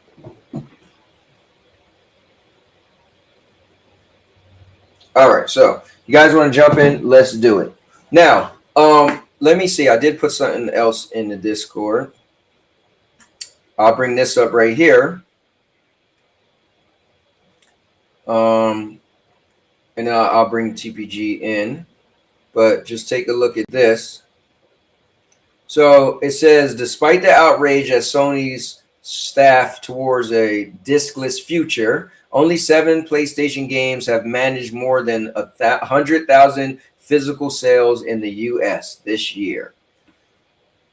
That's crazy. So for all the people who are,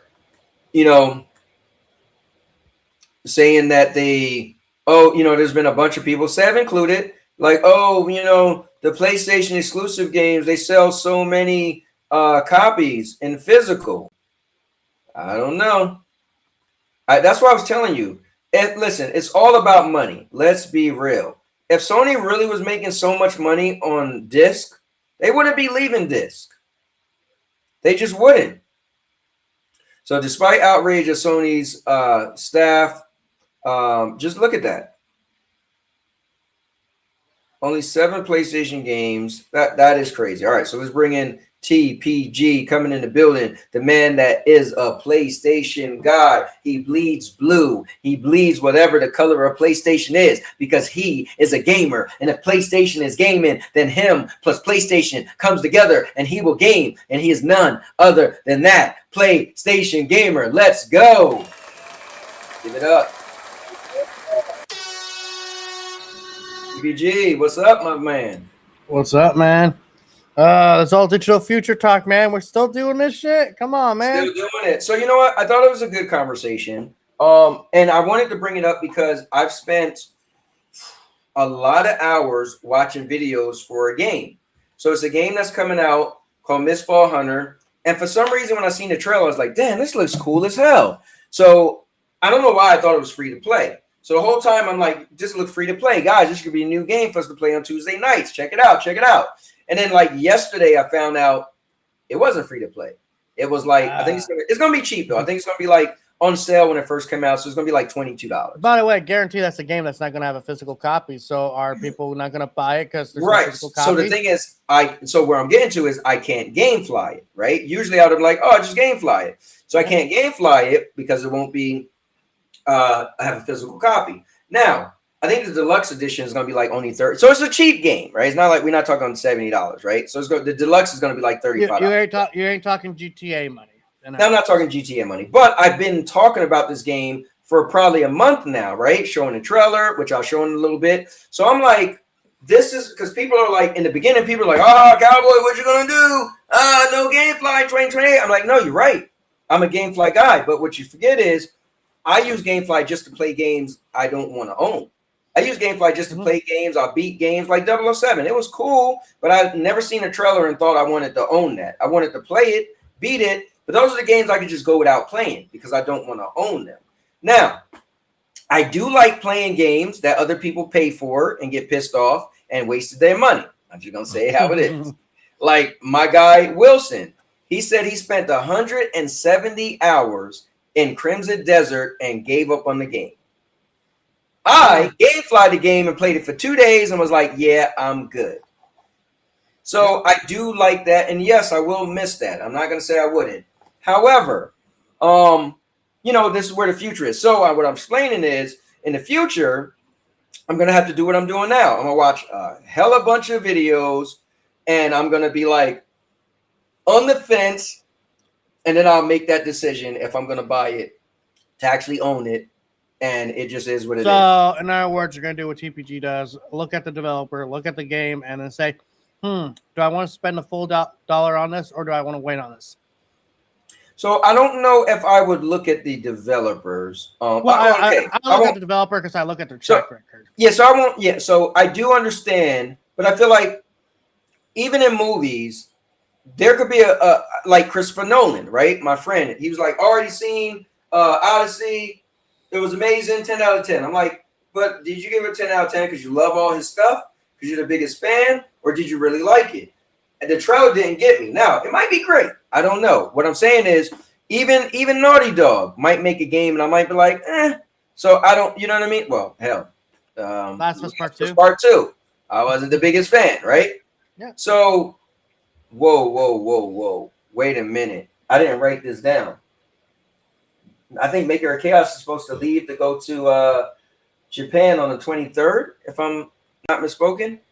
Maker, what is going on? What date is it? Yeah, the 23rd. Morning of the 23rd, I'll be leaving. Bro, I'm so crazy with numbers. It's so crazy that, like, I swear, I have, like, a photographic memory with numbers. Like, yeah. So, all right, I had it right. So, wow, man, you're leaving in a couple days, man. Yeah, it's very soon. Bro, this might be the last time I talk to you. This is crazy. Maker of Chaos could RIP. Either going there, the plane could crash, either coming back, the plane could crash, or he might just fall off the mountain.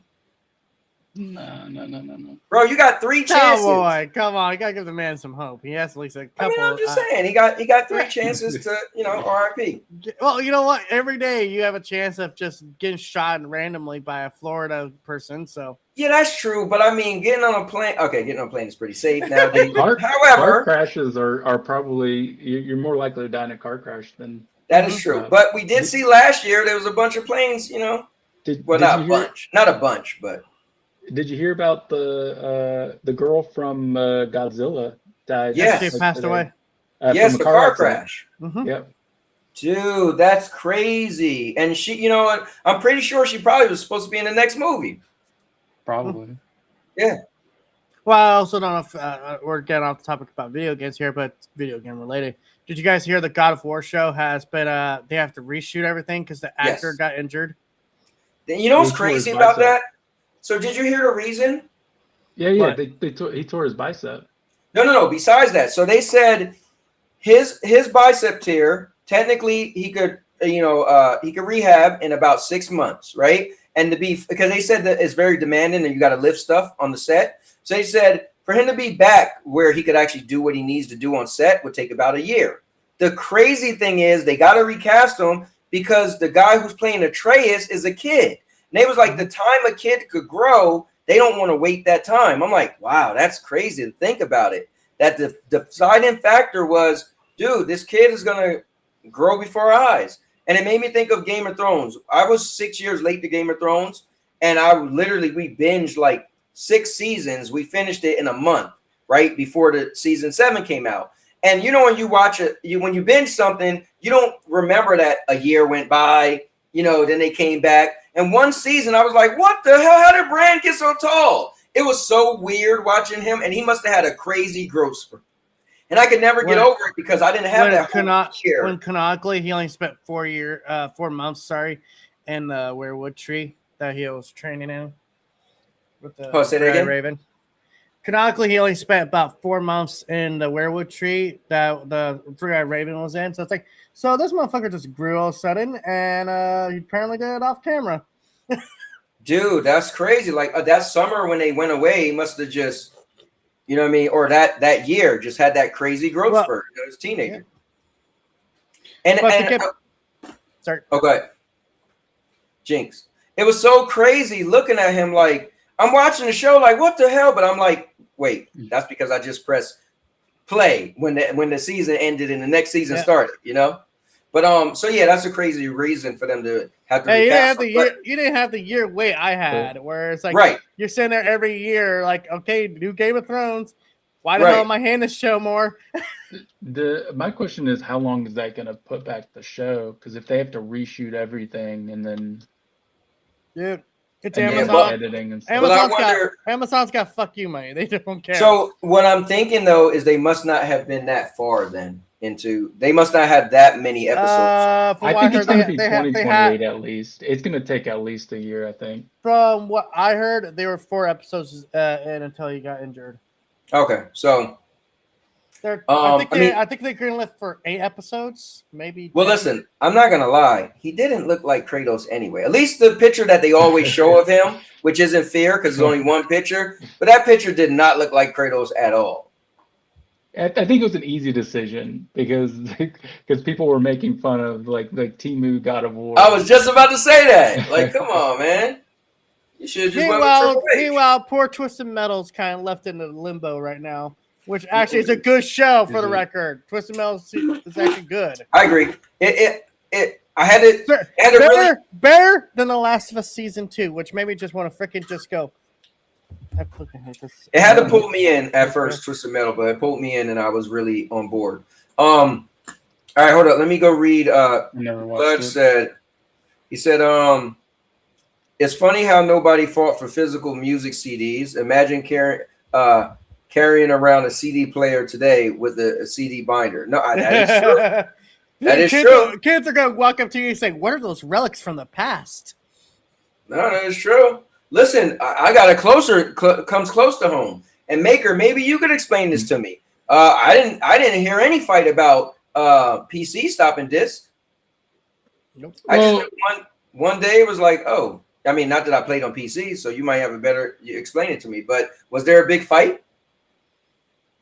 Not really. Well, I mean, not really. I think it was a gradual progression, and then, but I'll be right back. 1 second. Okay. So it sounds like gradual progression. People realized that more people was downloading their games. They was like, eh. Yeah, and this article you have up here proves that. Guess what? It's time. It's time to rip the Band-Aid off. Okay, the people are gonna like it. People aren't gonna like it. Guess what? They're gonna come back anyway. Like that video said. Really? You're gonna skip out on GTA 6? Really? You're gonna skip out on Marvel's Wolverine? You're really gonna skip out on all these games that you're excited for? Yeah. Just to stick it to us that at the end of the day, we're still winning. And by the way, let's break down how much of that money Sony gets from those physical sales. Cowboy, stores take about 70% of the lion's share for physical games, right? Correct. So, then the manufacturer of the disc gets 5%. So, what's that leave Sony with? So, 75, 80, about 20%. Right.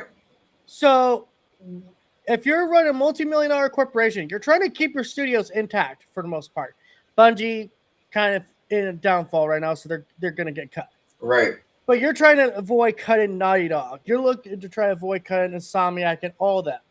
Even Ben Studio, which is sitting there doing nothing. How do you trim the fat? If you're running a multi-million-dollar corporation and you have some fat to trim and getting rid of the disc, wouldn't you do it to keep your studios intact? But yeah, listen, I think at the end of the day, this is simply be for me, right?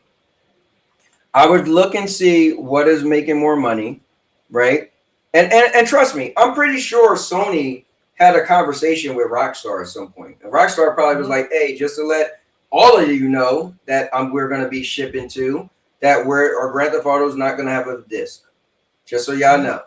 So I'm sure Sony had it in the works also that, we're going to eventually not do discs. I feel like everybody's making it like it's tomorrow. They're giving us to 2028. They're letting us know, like, hey, 2028, it is what it is. Now, listen, it affects me too. Well, people could be like, why are you so calm? Because I'm not a crybaby. That's why. But I just get it. Like, if it was my company and I wanted to do this, I'd be pissed off that all these people are like, you can't do that. I'm like, what the hell I can't?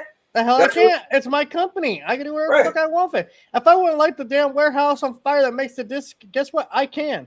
And for I would just simply say else people don't talk about is that warehouse that does most of the disc production is in Australia, and right now they're being eyed to make AI chips. Okay. So if you're Sony, you're in charge of this warehouse, and someone says, "Hey, we'll give you a big cash flow for a business, a part of your business that's basically been doing nothing. It's really losing you money at the end of the day." Wouldn't you go with that? Wouldn't you go with the fat stack of cash versus, the pennies you're getting? No, I agree. And my thing would be, you don't have to buy your games on PlayStation. If you don't like it, go to Xbox, go to Nintendo, go to PC, become a mobile gamer, become a cloud gamer. Like, you don't need to buy your games on. It's like the thing said. And I feel like, man, it's so crazy that, and I don't want to call people Karens, but it's like, people are like flipping out, and it's like, I get it, game preservation. Dude, we're only talking about video games, if we're being honest. If we step outside these crazy conversations where people want to punch each other in the face, we're talking about video games, right? Like, somebody might stop playing video games in 20 years. I'm like, I used to play video games. So, like, is it really this big of a deal to, like, hold Sony to a stake because they don't want to do disc anymore? It's their right as the producer of these discs to decide, hey, we're done. Right. It's like Cowboy. It's like your house. You're like, let's say one day you're like, you know what? The electric bill is too high. I'm shutting down the power for the day. It's your right as the household owner to shut down that power. And what I find also actually extra hilarious about this whole thing is that people are sitting there saying, well, PlayStation's create a monopoly for their games. It's like, well, by your guys' logic, Netflix creates a monopoly because you can only watch their shows on their streaming platform legally. Right. So are you guys going to come after Netflix now? You're going to come after Amazon? You're going to come after HBO? You gonna come I after think Hulu? I think so. I think a lot of that logic comes from PC players because they go into the whole storefront. Oh, Yes, there's a bunch dude, of storefronts. I'll say it. They're a bunch of fucking gaming socialists. That's what they are. They're gaming socialists. They want everyone to sit there, hold hands, and say "Kumbaya," and be like, "Oh no, all the games are free. You all get the special snowflake treatment." It's like they don't live in the real world. They live in the world they perceive. Well, not the actual real world. Not to be funny, I feel like also the thing with PC players is in their back pocket, they could just say, I'll pirate something if I really don't like it. So it's so much of like, oh, well, and then here's what I would love to know. When they're like, we got so many digital storefronts, what are you talking about? For old games? If a brand new game come out today, how much of a discount are you really getting? Like they make it like, oh, well, you know, like how much of a discount are you on a brand new game? You probably ain't maybe $5. $5 at best. I was gonna say 10. I mean, that might be a stretch. But now they got these other things. Well, oh, I could go to CD Keys and technically I could find somebody that bought a bunch of yeah, congratulations. You bought a backlot, you bought a freaking basically bulk sale CD key. That's how they sell it on discount. Right. And that's not, but the thing is, it's not guaranteed though. So I feel like you can't guarantee it. You could say, well, oh, this game coming out, cool. Let me go check and see if they got it. That's not a guarantee. No. You know, you can't even guarantee you could pirate a game because not every game can be pirated. Not every game you pirate, you could get the full game also. And then you got to jump through certain loopholes with certain games, right? Like I remember Neos really wanted Resident Evil Requiem. And he was thinking about it. And Cubini was like, oh, here's a site you could go to. And he went on the site, was like, that site looks so shady. Then he was like, oh, wait, here's another site. Niels was like, nah, I'm good. I'm just going to buy the game. Yeah, just buy it on Steam. And here's the thing. I always find funny. People tell me all the time, oh, Steam does have a monopoly. Then who's the storefront that gets most of these sales, these digital sales? It's Steam. Seriously, anyone really going to GOG? Is anyone really going to Epic Game Store? Right. No.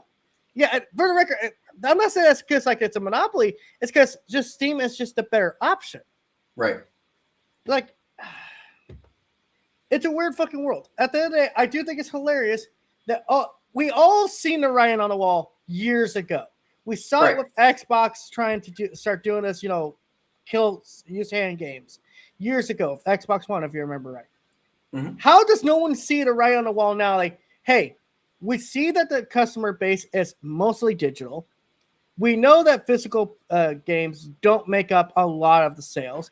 How's no one sit there and prep themselves for, yeah, we're heading towards the all digital future. So meanwhile, I'll say at the same time, we have streaming dominating freaking other media types, TV shows and movies and stuff, and music. And it's like, how does no one realize you don't own anything to begin with now?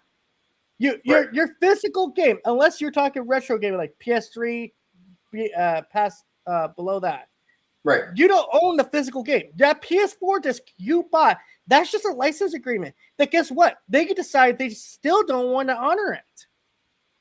So I'll say this: it's like go buy a copy of Concord right now, folks. Go buy a copy of Concord and see if you connect with those servers because you know the game's on the disc, right?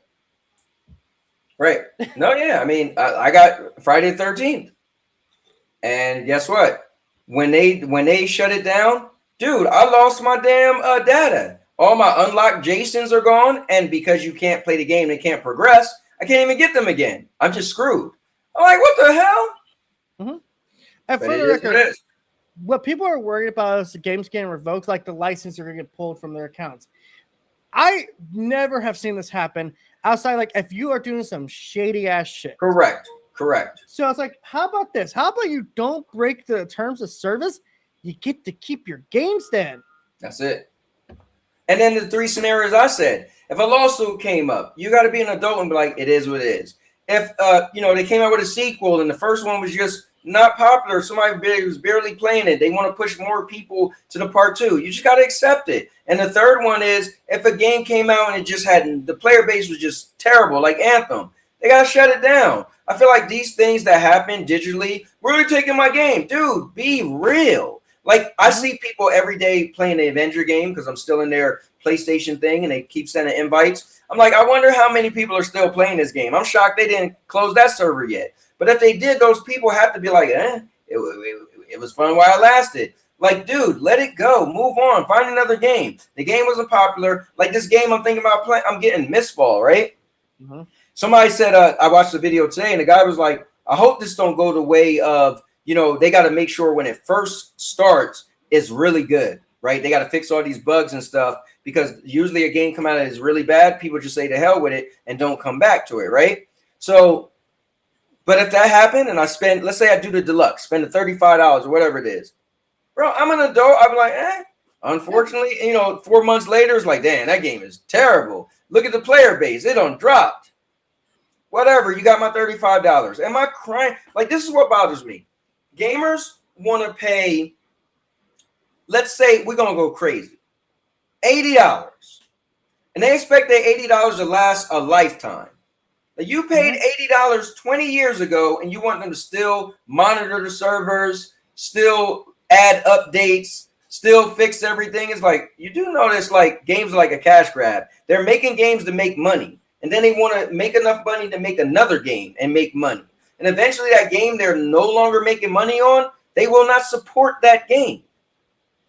So and then those people think, well, then I should get a refund because I bought it years ago. It's like, but you don't get a refund for, like, if you bought a movie years ago, right? And then the company shuts down, do you get a refund for every time you bought a movie from them? No, not at all. No, but you can sell that movie. That's true. Well, okay, it depends if That's it's true. digital or not. But If you have it get my point. physical, you can. That's like, I think gamers. Listen, man, this sounds like I'm ratting on my own people, but I think they're the most entitled group of fucking people out there. Hey, really, I said I think gamers are the most fickle fans. They're the fans I call it entitlement. So, I call it entitlement. Listen, no. Here's why I say fickle. In one moment, exclusives are amazing. The next moment, exclusives are terrible. The same year, exclusives are amazing. It's like, dude, you can't stand on nothing. You guys just like gamers are just all over the place. They don't stand for nothing. Not everybody, but it's a large group of gamers. I'm not just talking about Xbox, but saying in general, gamers like because they want to. It's like a sports team, right? I love the Eagles, and the Eagles not doing good. You got every excuse in the book on why the Eagles are still a great team. It's like, bro, this season they're trash. Just say it. Like, that's how gamers are. They want every reason to make, Sony's still great because of this. Xbox still great because of this. PC or this and that. It's like, dude. But anyway, go ahead, Maker. Oh, I was going to say, yeah, gamers have always been fickle, but to me, the digital, or more specifically, PlayStation thing, I can understand it a little bit more just because of to me it's more about competition to me. Okay. If someone is like, it's the same reason why Apple got taken to court multiple times about like monopolies and stuff like that, is when you limit the amount of places where people can buy something, government will step in the long run. I think we already see that with PlayStation already in the courts about their online store already. So PlayStation needs to change that. I don't know if they will do that once they go in all digital. Right. So I think we need to. I think we need to see what they're gonna do. So I think this will be cool, right? People are saying on PC you at least have different storefronts, right? Yeah. And I admit, like I remember I was the only WWE game I never bought was like it was the one right before COVID. One of the ones around there, right? And I didn't buy it. And I was like, okay, I bought every one of them. I was just going to buy it just for the hell of it. And it was almost a year later. And it was digitally. And it was still full price. I was like, what the hell? I ain't buying this. So I will say this. Sometimes digital takes forever to go on sale. If Sony came out with a strict, okay, listen, there's no other storefronts. But when the game first come out, it's going to be full price. And we're not dropping this until maybe 10 months is when you might see a price drop, right? And then after that, there might be sales and this and that. If they gave you a clear cut, like, hey, we will guarantee to drop this price after 10 months, that way you're not like dude, when is it going to go on sale? It's never going to go on sale. It's never going to drop price. If they did that, then maybe that would be a little more helpful. Like I think if they came out and said, "Hey, we will be shifting to an all digital future, and we will start providing codes to our third-party vendors, like which that means GameStop and Walmart and Amazon to sell this in different markets." I think that would have gone over better because it means that they're going to sell it. They did say in that email, they said going forward, you'll only be able to purchase games from the PlayStation Store and storefronts and with a digital code. They said that. But the problem with that is they currently don't do that. They only sell like PlayStation Store cards, which are just flat like $40. Yeah, but the way they worded it though, they did word it as if it was going to be like they worded it as if you're going to be able to do like what Switch does. You just buy a game and it doesn't have an actual thing inside of it. That's the way.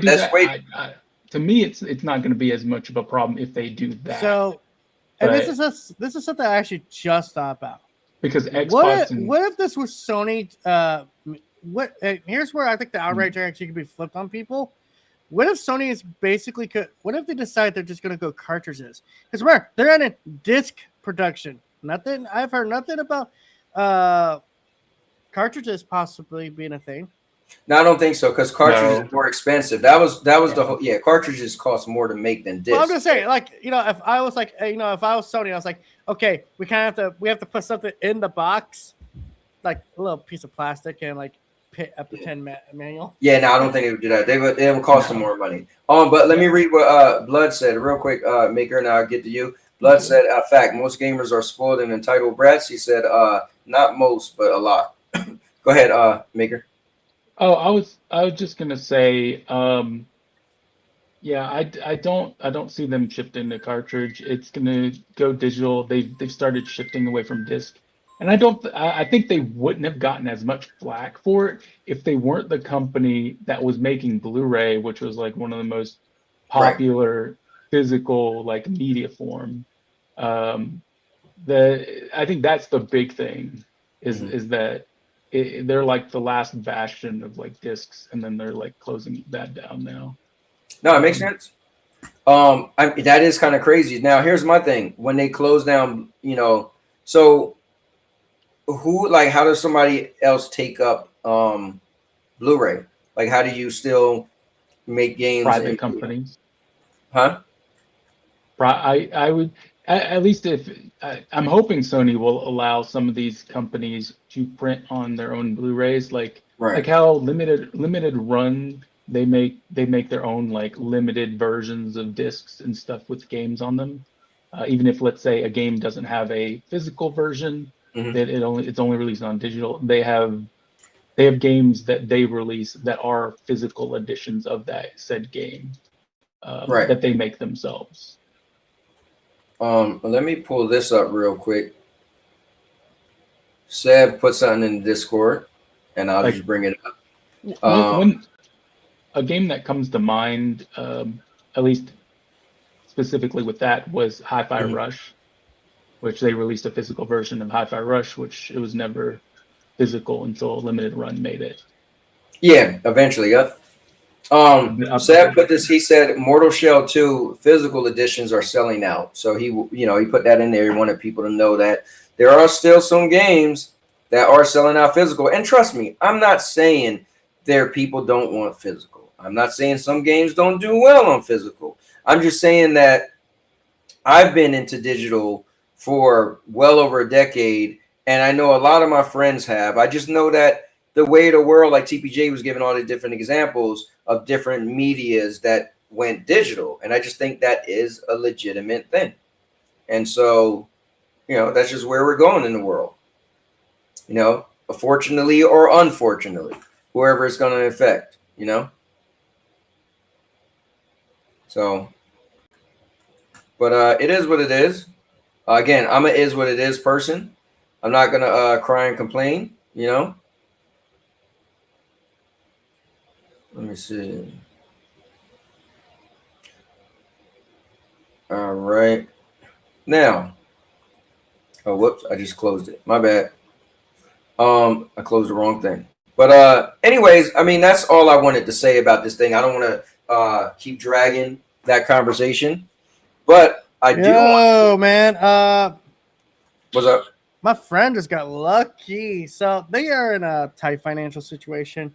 They Okay. can't afford a brand new gaming console, and apparently someone they knew passed away, unfortunately. And I guess their wife is giving them their PS5. That's cool, man. Hell yeah. Because she was like, oh, I was going to trade it to GameStop. Like, you can get like $200 for that. It's like nothing. Get it. Take it. Take the free PlayStation. Yeah, take the free PlayStation. It's better than a free Xbox. Well, as much as it will cost you. So, I'm going to put this game on in the background because I've been talking about it a lot. And I'm going to turn the music. I'm just going to mute it. But so I just want to play the trailer for Miss Fall Hunter. I don't know why, man. I seen this trailer about a month ago, and I was like, dude, this game looks dope. And I downloaded the beta that was going on at the time, and literally the day I decided to play the beta, it ended the day before, and I was like, yo, this is some BS. So I thought you were talking about Marvel Token Soul, brother. You gonna get no. Marvel Token Soul. I did play that, and that was cool. I played the beta of that. But this is and the funny thing is, for like the first month, I was hyped up over this. I didn't even know it was an extraction game. Now I am a fan of Arc Raiders and I'm a fan of Hunt Showdown. But here's what this game, reason why it got me interested.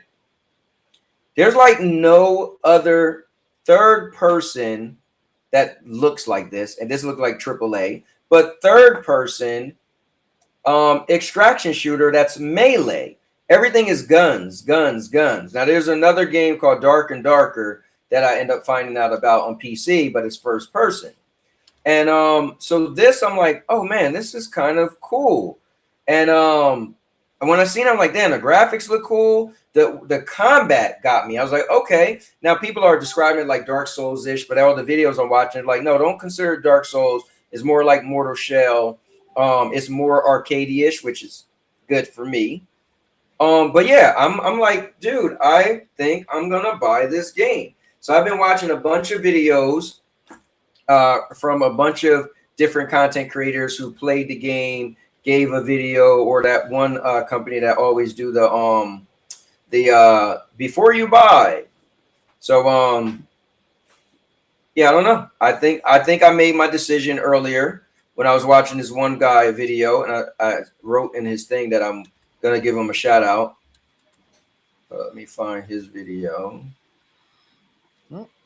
I think it was, yeah, I think it was this one.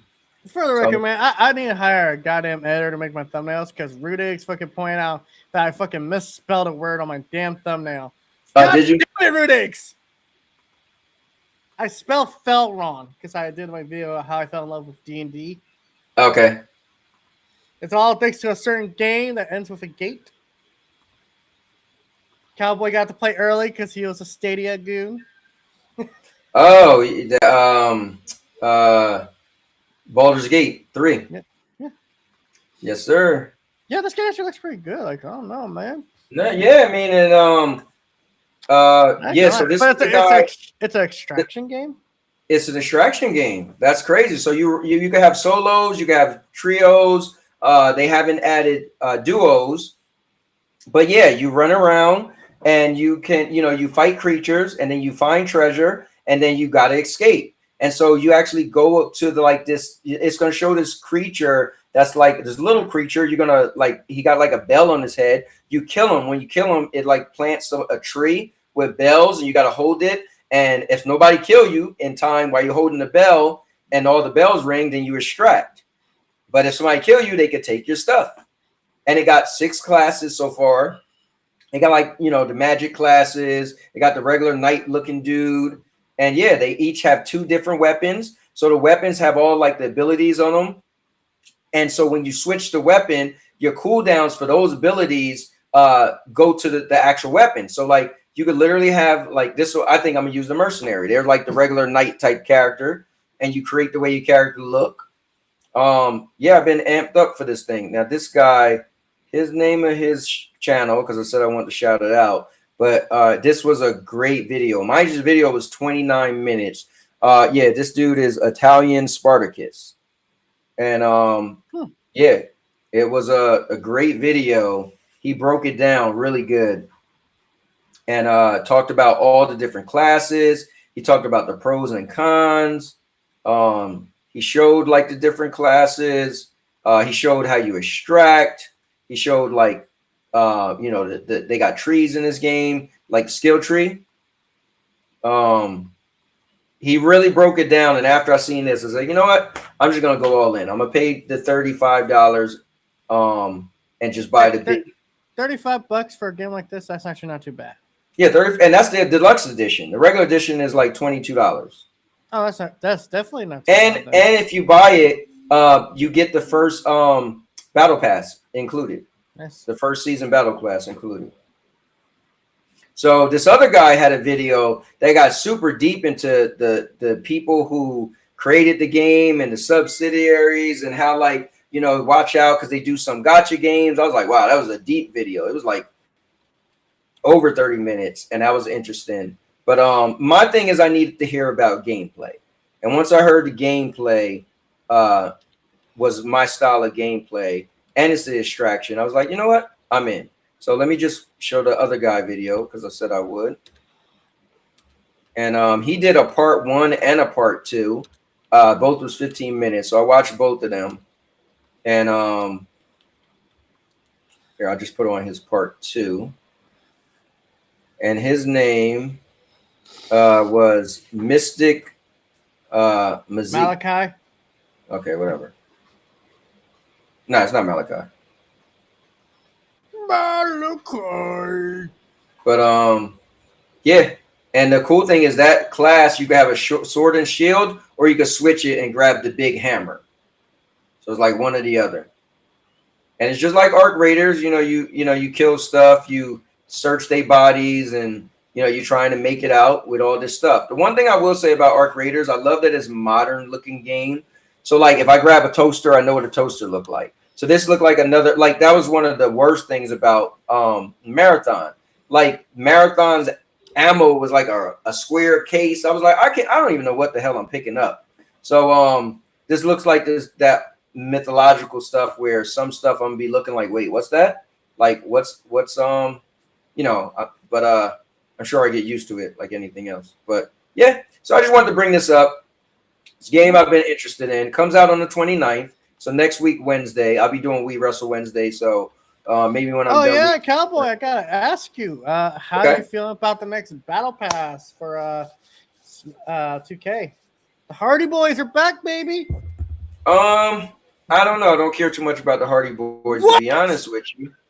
But I mean, I'll use them here or there. Sacrilege! Sacrilege! I'll use Crackhead Jeff to run around a little bit, and I'll use the broken one. You know. Another cool thing. Exactly. Another cool thing about this is I'm about to end this, but like you have a big bosses that have come out, so they're just showing the map like, oh, you know, we gotta like look how big that dude is. Like we have to kill this one boss, and that's how you could get the special treasure. So it's kind of cool. But it's also, that's the little thing you got to kill to exit. So you actually got to kill it in order to get away. So as he's trying to kill that thing so he could get away, it's running from him too. So it just don't sit still. And he got this boss trying to fight him and kill him at the same time. So it sounds kind of interesting. So there you go. He killed it. It made a tree. And whenever he get a free chance, he got to go up to the tree, hold down the thing to make he got to ring the bell 3 times, and then it will pull him away. So yeah, I don't know. It's just a game. It's been a while since there was a game that I liked, but I was like so on the fence and not sure because I didn't have GameFly. Yeah. So yeah. Wait, why is this kind of game reminding me of something I played? So he's doing the bell. Is this like where the winds meet? So where Winds Meet is more big, massive. It's an MMO, or also the Winds Meet you could do solo too. But but this is more just extraction. Like you get in, you get stuff, and you get out. Where Winds Meet is you know, like an MMO. Now Baraka Blade Point has a extraction mode, but that's more of a battle royale game. They even have a stage, they said, that's like a battle royale where it keeps closing and getting smaller and smaller. Huh. Yeah, but see, he's trying to ring the bell. If you ring the bell 3 times, then you could get out, and that's the only way you could get out is you have to ring the bell. But unfortunately, he got a big boss by the bell, so either he's gonna kill that boss or make the boss run away, and then he could, you know, try to sneak and get away. And celebrated 2 months. TBG, buddy. Did you guys actually hear about Marathon getting a new mode? No, I didn't. What's up with that? Yeah, apparently it's a roguelike mode. Look it up. Marathon game new mode. Okay. Is it a trailer or? I think it's just an announcement. Like there's supposedly like an announcement of like a roguelike mode coming to that game. Okay. That game. TPG right, buddy celebrates 2 months of membership. Yes, sir. Love watch your channel when I get a chance. Thank you very much, Mr. TPG buddy. I appreciate it. Can we just call you buddy for short? Howdy ho! You know what's funny? I used to think I didn't like rogue stuff, and I didn't like rogue stuff, and I didn't like souls. And I realized, wait, rogues and souls are 2 different things, and I actually very do different. and I actually do like rogue stuff because I like The Last of Us. No Return Part 2, yeah, no way. What is it called? No Return. No Return. I like God of War Valhalla, the Valhalla mode in Ragnarok, and I also like the Resident Evil Requiem's Leon Must Die Forever mode. Well, because from what I've heard, like behind the scenes, like it's an easier mode to make than like, you know, like a full-fledged multiplayer, because it's basically reuse of assets. And it depends on the game. You don't have to make it canonical or anything like The Last of Us did, where it's like you're just using assets, and it's like, you know what, just for shits and giggles. Right. Oh, apparently also Ghosts of Yote's Legends mode is already done with updates. So, wow. Yeah, Sony here really coming into that live service plan. Can we please not see fair games ever? I feel like there's a video for this, but every time I click on it, it opens up something different. I saw, like the thing I saw was like from forums. So it says PvE will save Marathon. Yeah, it looked like apparently this Marathon's the same PvE mode is here. So it looks like it says official trailer came out on the 21st, which is today. So here, let me look it up on YouTube.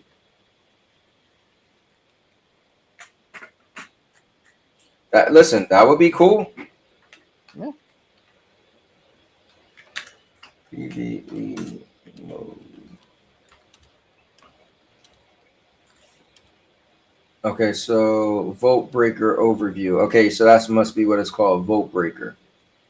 All right, let's see. World premiere. Thanks to TPG. World premiere. Let's check it out. Vote Breaker. Here, let's put the music on.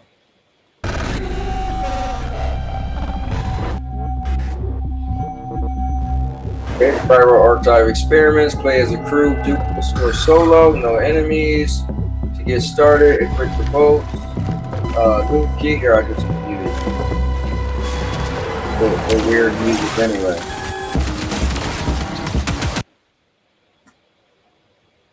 Okay, so apparently you and the crew is in. Solve the vote to collect indexes. See, this is cool. This is cool. This gives some people more reasons to play a game.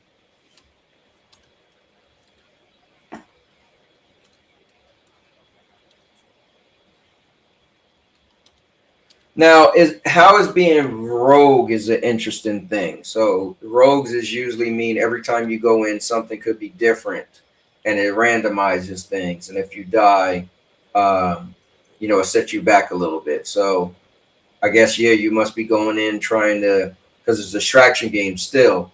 So you must be going in trying to get good stuff.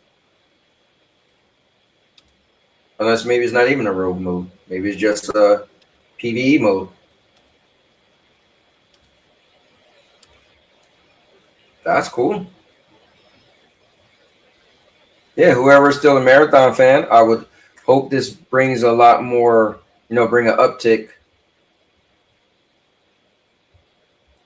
in players. You know what? I'm one of those people. I don't mind playing games with bots either. Like when sometimes where a player base is low, or hell, even like Fortnite. Sometimes I'm running around a Fortnite. You could tell in the beginning of the stages, you could tell there's more bots, and then eventually you kill all the bots, and like the real people are there, and it gets harder. But it make you feel good, like, oh, I just killed somebody, and thinking like, bro, they wasn't even shooting back. Like, oh well, maybe that's just me. Ooh, nice! You actually earn stuff you can play in a base game. Yeah, it's cool. Yeah. But remember, guys, Sony bad because they take away disc games, even though you've already been all digital to begin with. Marathon Nightfall. All right. So wait, is it called Nightfall or is it called Vote Breaker? I think that specific one is called Nightfall, but the mode is called Vault Breaker. Vote Breaker. Got you. Yeah. So all right. Maybe they'll add more. Maybe let me there'll get be back more to to the add. comments because my man let me see. Vet is in the building. Rest in peace, PlayStation. Rest in peace, Xbox. Rest in peace, Live Service. Rest in hold up. All hail GameFly. Rest in peace, Game Pass. Rest in peace, WWE TKO. Let me see. Bailey is all elite. I hear the rumors that Bailey is leaving. Is that for real? Let me see. Mercedes Monet versus Bailey AEW pay-per-view. Let me see. Anthony, don't lie. You don't even play games. Yo, what's going on, man? How you been? Returns has been a minute. There are only 5K players, and they're splitting the players up. Oh, not a good idea. Okay, I guess you got a good point. Rest in peace, Marathon. Vet, get your ass in here. Come on, man. Stop yeah, but you know what? Chat with Vet. You know what, though? I think so how about this? Imagine, it's because remember, Marathon costs money, right? Mm-hmm. So it wasn't like a free-to-play game where you just say, I'm not coming back. If you add a new mode and it caters to some people, as long as you could get them to come back, right? So if you were like already paid for the game and now they added a new mode, why not go back and check it out? So yeah, they might be splitting the player base by adding a different mode, but it doesn't seem like this is a mode where like, well, I don't know. I don't know if this is a mode where you want to play it all the time, or maybe you just want to play it so you could get good stuff and then use it in the other mode. So that I don't know, but we'll have to see. But you do got a good point. Whenever they do stuff like that, you wonder. Like when we play what is it? I was playing the other day and they only I was playing Hunt Showdown.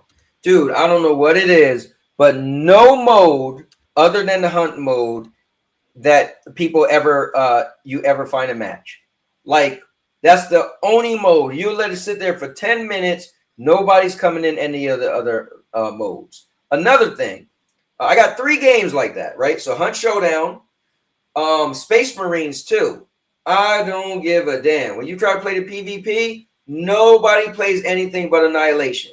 Like you're gonna sit there forever and a match never starts. Like, did they like shut off those servers and funnel people in one mode?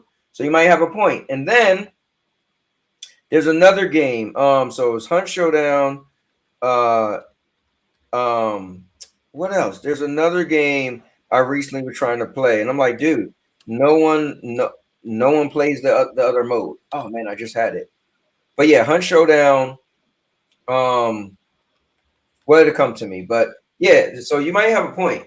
It's like, yo, some of these games, like, dude, like, what's the point? Because nobody's playing these other modes, like, at all. Like, it's kind of crazy. So, but yeah, let me see. Rest in peace, Maker of Chaos. Oh, don't worry. Maker of Chaos is going to be handled on the 23rd. Or going 9 to 5. When he's coming back. Me and my fucking friend, we're just realizing because now she's got that PlayStation. Me Okay. and her, we could sit next. We can because they actually just bought a bunch of extra TVs. Right. Well, I think they actually just got them for free. So we just had these TVs laying around. I was like, wait a minute, we can play Baldur's Gate 3 next to each other while we're doing our actual D&D campaign. Right. Yeah, I just seen you put out a video yesterday that said something about why I like D&D. Dude, I'm telling you, Dungeons and Dragons has opened my mind. Like, I'm gonna be honest, man. I think I'm never buying a Bethesda game ever again. Okay. Makes me Vet realize said how mid they are. Vet said he's getting canceled everywhere. And let me see. Echelon Returns said, man, I miss Titanfall. But once people cycle off a multiplayer, they rarely come back. Too many games out. No, that is true. And you know, Titanfall also had a bunch of different modes. Damn, I can't think of the other game I was thinking about that I was trying to play, and I'm just sitting there like, dude, and nobody's getting on. But let's bring in none other than Vet Rage Gaming is coming in the building. Let's oh yeah, hold on, TBG. Let's hold up. We cancel this. And let's go right here. And let's Why's it not working? There you go. Vet is on, man. So you're getting canceled everywhere. Long live Retro Group. Hey, what? This guy coming here with the full amount of balls. Question. Yeah. So I had to mess with Seb the other day, right? He was going on and how he loves retro, right? And I was and you know I mentioned Dig Dug and he made it. And now I'm gonna call him out. He never heard of Dig Dug. I don't care. He was How like, you not hear Dig Dug? He was like, oh, well, I heard of it. I just never played it. I was like, dude, you keep going on and on about the retro systems. And I was messing with him. I was like, oh, you don't got Dig Dug? Bro, how you going to brag about retro and you don't have Dig Dug? Well, that's like Neo's bragging about being a PC gamer when, you know, he ain't very good at anything. Yeah, Neo says trash and everything. So I know. Hey man, he can only do so much with that Walmart PC. He's lucky that the cardboard doesn't light on fire. Hey, listen, man, he got that $300 PC, man. Neo's $300 PC. The only one with the cardboard Walmart PC was Doc Dark. I'm pretty sure I made a video. Oh, yeah, that was Doc Dark. But let's be real. Doc Dark's not even a real gamer. He's just a clickbait streamer. Man, I don't know if he can play games in that damn laundry room he's in all the time. No, look, the last screenshot I saw of him, I swear to God, he forgot to move the dirty drawers that was on the dryer. Now he is always gaming. He was just he just made a video about the Division 2 where he was playing it. He was trying to show issues that PC have, and then it didn't happen in the video. He was like, see, PC's so good, the issues don't happen when you try to show it off. Well, there aren't any issues, and if there are, he should, you know, instead of making a video about it, he should do what, you know, smart people would do, and that's contact support. But, you know,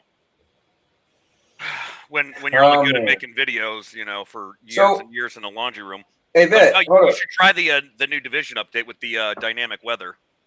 I was never into the Division, so that's for someone else. Well, then, you know what you should do coming soon? I believe that you should be playing this really cool game that's going to have 4K 60. You're talking about them bringing back is they bring back Breakpoint or they're bringing back Wildlands? Wildlands, because they know which one's they know which one is the best one. That was the best one. It was not Breakpoint. Breakpoint was dookie compared to that. Hey, I agree. I wonder if they're gonna bring back that Predator mode. That I don't know. I haven't heard. There's not been a whole lot like announced. Okay. It's still. I know that it's coming out. So all of the current gen will get a free update. So I mean that game wasn't that old when you think of it. So it's not like Assassin's Creed Black Flag, right? They remastered it, right? Or no, they remade it. They remade it, but they kept everything the same, right? And added a few new things. I mean, but then again, if you get to remaster versus remake, you got to bring oh my God, what's his name? He's like King of the Sea or something. He's like a superhero. You know, he's got the Troy Polamalu. You know who I'm talking about. Come on. Lives in Canada. Oh, Canada. You know who I'm talking about. Come back again. I have no clue. Oh, bullcrap. You know Captain Kangaroo looking motherfucker. AKA Captain Canada. Come on, we know we need Captain Rudig. You talking about Captain Planet? Oh hell no! I was talking about Rue. Yeah, you know. Oh, he was gonna come on today. When he was gonna come on, I must have been just doing my whole spiel, so I missed out on it. He's the primary one that always would go back and forth on this massive debate. Oh man, yeah. I even mentioned the other day. I was like, long as I said it today in the stream when he was in the comment versus remake. Yeah, like. So let me ask you this: is Wildlands supposed to be a remake or a remaster? Hold on, I'm gonna pull it up while I'm at it. Here you got. I think you put it in the Discord, right? Oh, I probably did. Yeah. Yeah, you put it on the console thing. Let me go look. Yeah, well, because I got a laptop, a 2016 laptop that I use just for like retro gaming. Not like actual retro gaming, not this new kid stuff that Sev talks about, because he's not even a real retro gamer. Oh, you mean the retro game that involves a PC that has none of the native actual hardware whatsoever. But what I'm confused at, if someone preaches about retro and doesn't know about a 1982 Nintendo game called Dig Dug, they're not a real retro gamer. I'm just saying. And if they've never used what you do is you ask him, what was the first VR headset that came out? And if he says, hold on, I want to hear. And if you don't know it was Virtual Boy, you getting slapped. I was gonna say it was Virtual Boy, but there might have been something that was like technically before it, but it's not virtual. No, the only thing you could call it wasn't even that. I was about to say a Viewmaster back in the day. You remember that? Yeah. You put the face on it, and you pull a little thing, go. Yeah. But yeah, that's a different thing. I don't see it. I think you just mentioned it, but I don't see. Oh, I might have. Yeah, I think you made a whole little thing about it. Well, I got my handheld back. I took my Asus ROG Ally, the one that Hubini praises as God's gift to everybody. I took that one and traded it, the base model one I had, traded it to somebody for a laptop, so I could actually do a little bit more, and especially because I also have the Lenovo Legion Go 1 terabyte model, which does all my gaming stuff. There is a handheld I would love to get, but I'd have to sell probably both my kidneys and possibly a right lung, because it costs $5,300 when it launches. Yeah, I seen I put this thing in the Discord today that was like a $5,000 handheld. What's going on, Twilight? Thanks for popping in.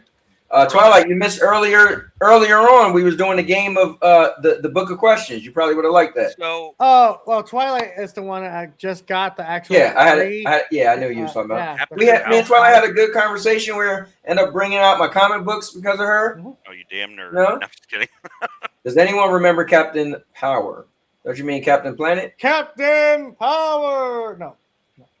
Yeah, what was Captain Power? Was that like a Nintendo Power thing? No. It was, I think it was a show. Maybe. No, you talking about Captain Power? Yeah, I just had to pull it up because I don't remember Captain Power, but remember Captain Planet. It was it ran for 22 episodes in Canadian and American TV. Captain Power? Yeah. It was a science fiction action television series, merging live action with animation based on computer generated images. Wow, damn. When did this come out? 87 to 88. So damn. Live action and animation. So this was like Pixar before Pixar. Jesus, that's crazy. I don't remember that. But speaking of the Ubisoft, it is Ghost Recon Wildlands Definitive Edition. It's coming to PS5 and Series X and the Series S. So I don't know what you want to call it. Is Definitive Edition? Is that a remake, or what do you consider that? Because it's going to be sold for holy Jesus. Oh, so the tour you had to play with the show. Are you talking about the Wildlands update? That's like you're talking about Wildlands. You're talking about Wildlands. From what I heard, it's just like pouring it to the PS5. It's $100 to buy it. What? Yep. So apparently they're smoking crack over there at Ubisoft. Official store pages on PlayStation 5, Xbox Series X, and PC were updated as of earlier this month, and this article came out yesterday, listing Ghost Recon Wildlands Definitive Edition at $100. The bundle includes the Season Pass, the Year 2 Pass, the Narco Road, Fallen Ghosts, Quick Start Pack, Deluxe Pack, and two new content packs. It's like at the Deluxe Edition. Right. Here go Captain Power. Oh shit. Since we're talking about Breakpoint, I'm actually gonna pull up a trailer.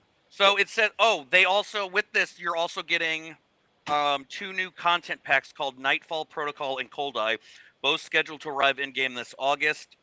Nightfall Protocol includes 4 new characters, 7 accessories, 2 parachutes, and 4 weapons. Cold Eye adds another 4 characters, 3 accessories, 1 parachute, and 4 more weapons.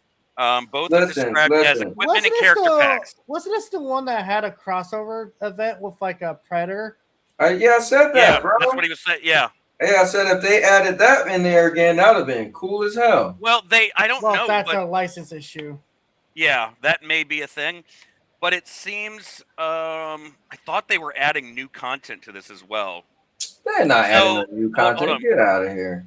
So the game broke the traditional Ghost Recon by leaning heavily into open world freedom and 4-player co-op. That was what got me, was the open world and the co-op stuff, because I think what got me was it felt so alive.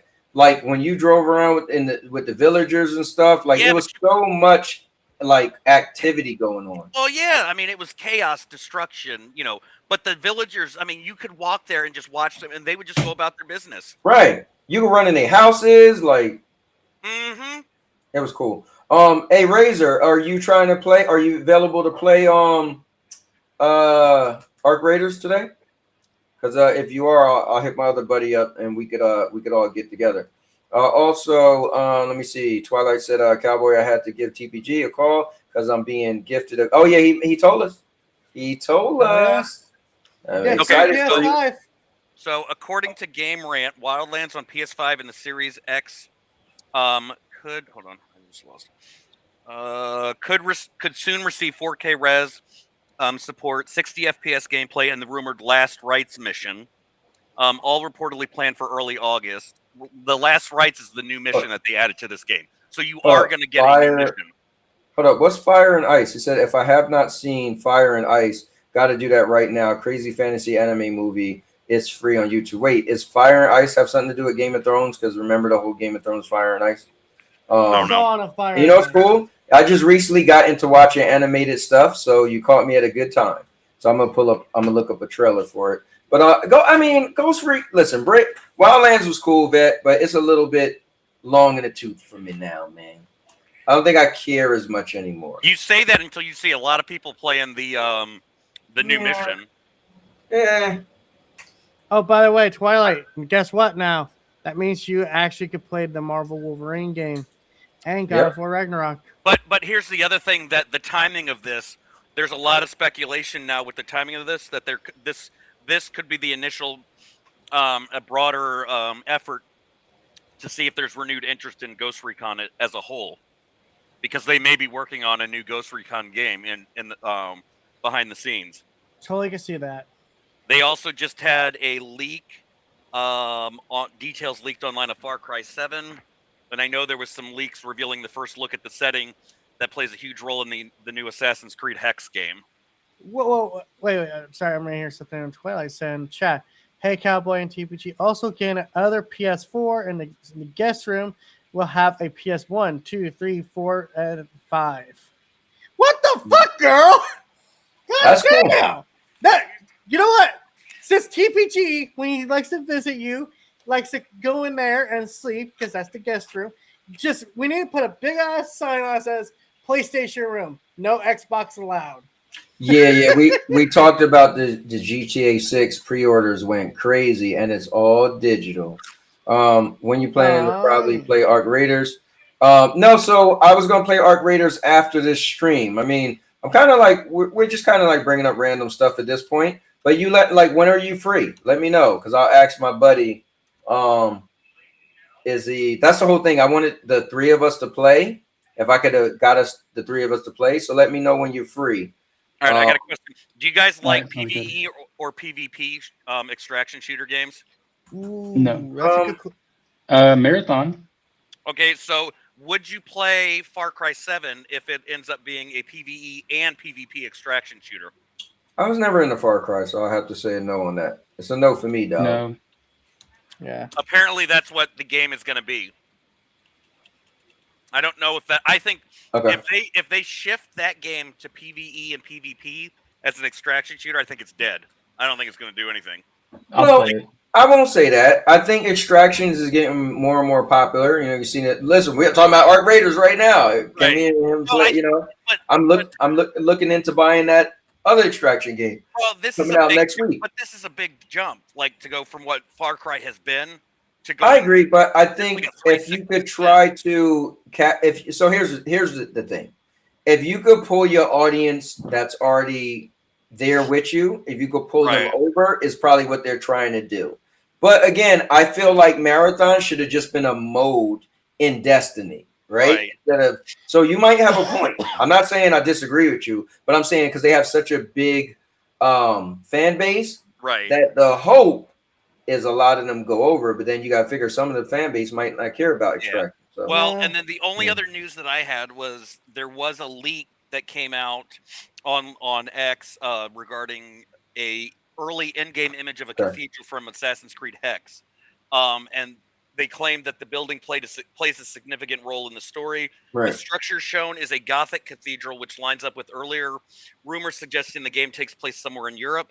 But so people are trying to figure out, like, deduct what the architectural style is. So and since we don't have an architect in the chat or the stream now, because if you guys go to my Discord, if you go to that it appears to reflect German Gothic design.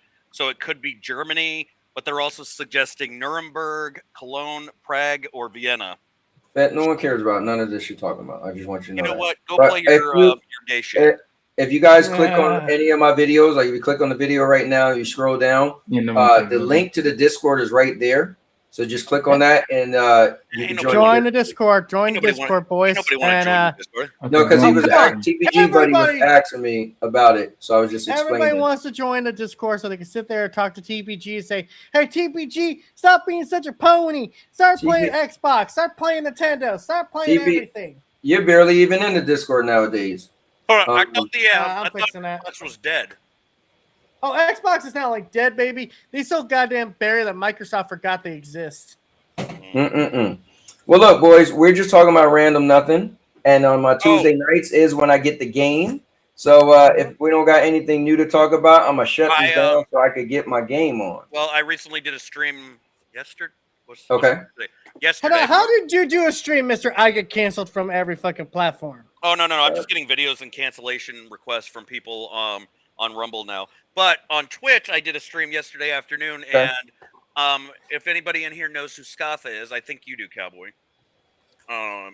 Who is Scatha? He's friend. He does all the Assassin's Creed stuff.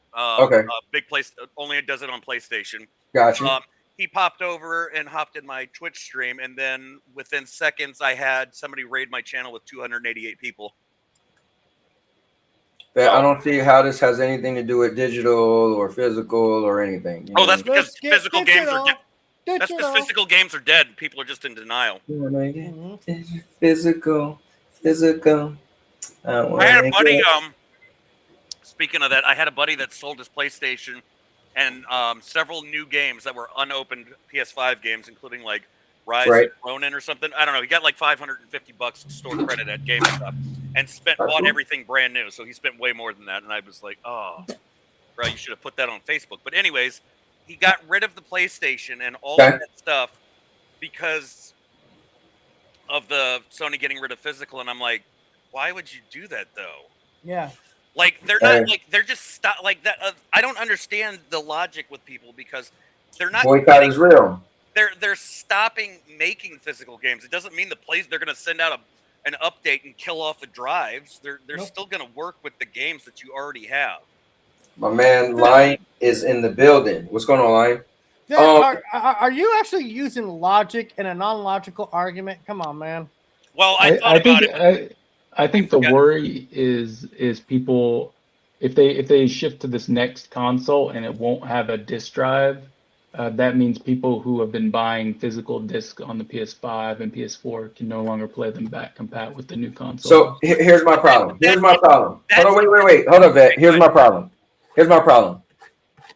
Then just keep your PlayStation 5. Well, yeah. Exactly. But done. Here's the other thing. Though. Well, I think another issue is with the current times. A lot of people will probably want to trade in their PS5 because if the PS6 is going to be Man, close to $1,000, But here's the Go thing. ahead, Oh man. shit, it's SPG.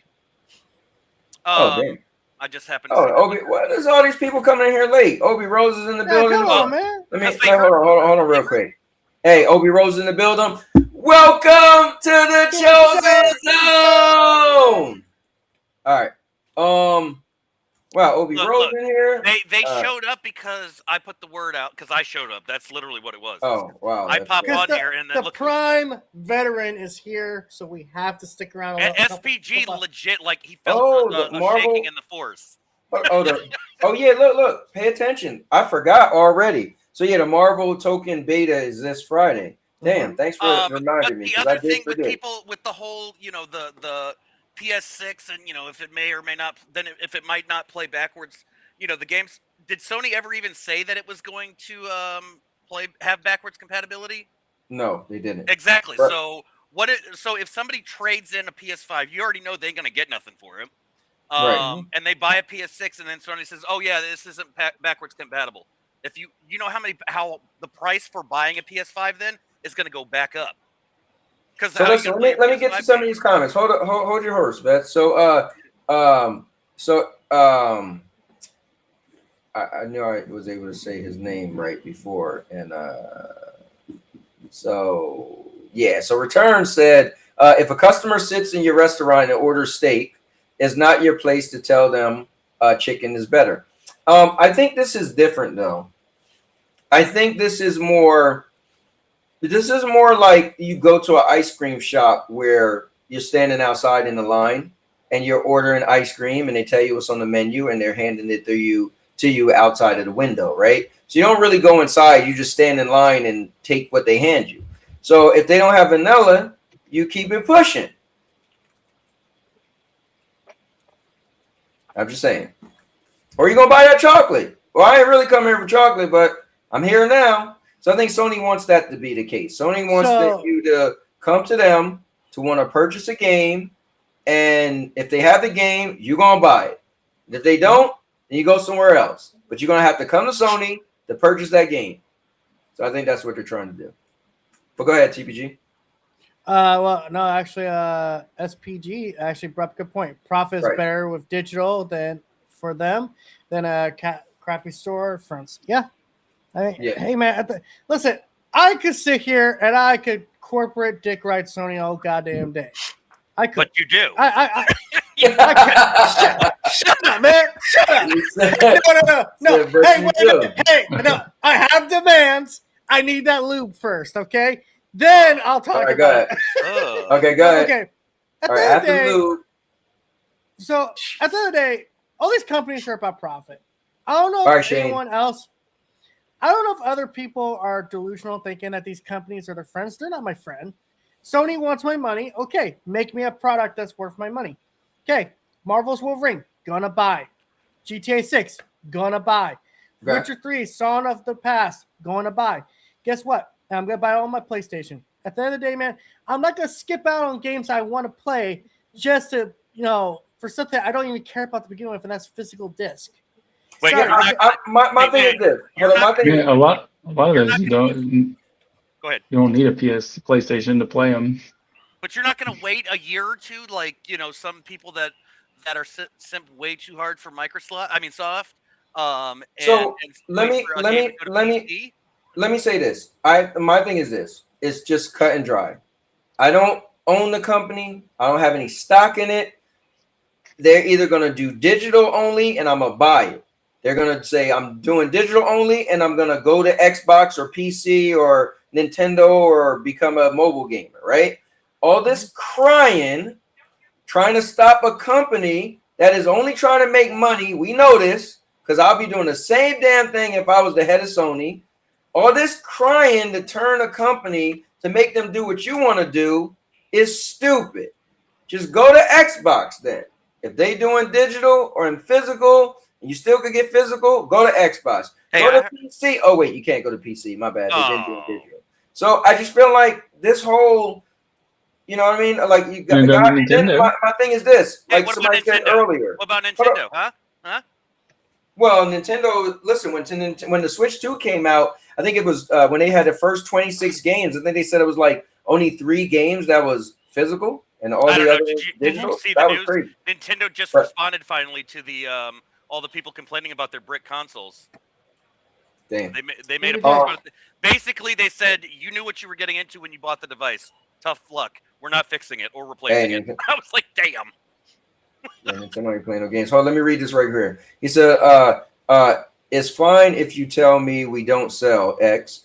Just don't try to argue with me about what I want. Your guests are arguing with people over their preferences. I think, hold up, I will say this though. I'm not 100% sure where we're going with this. Just say it without the analogy, because I'm trying to understand the whole chicken thing. But I'm too dumb for the analogy. I think it's clear. So Sony told people you got to 2028. Like, even when you said like, oh, it's fine, you tell me we don't sell X. So I'm assuming you're talking about Sony. I don't even know where, because I didn't get the analogy with the chicken. Sony doesn't sell. Okay, so let me break it down. Sony's saying they don't sell the disc anymore. They're not making a disc. Right. That's fine. But he's got a problem with us, the guests, sitting there making fun of people who are, still want the disc. I'm not making fun of people, but I'm just saying that me personally, I'm just being an adult.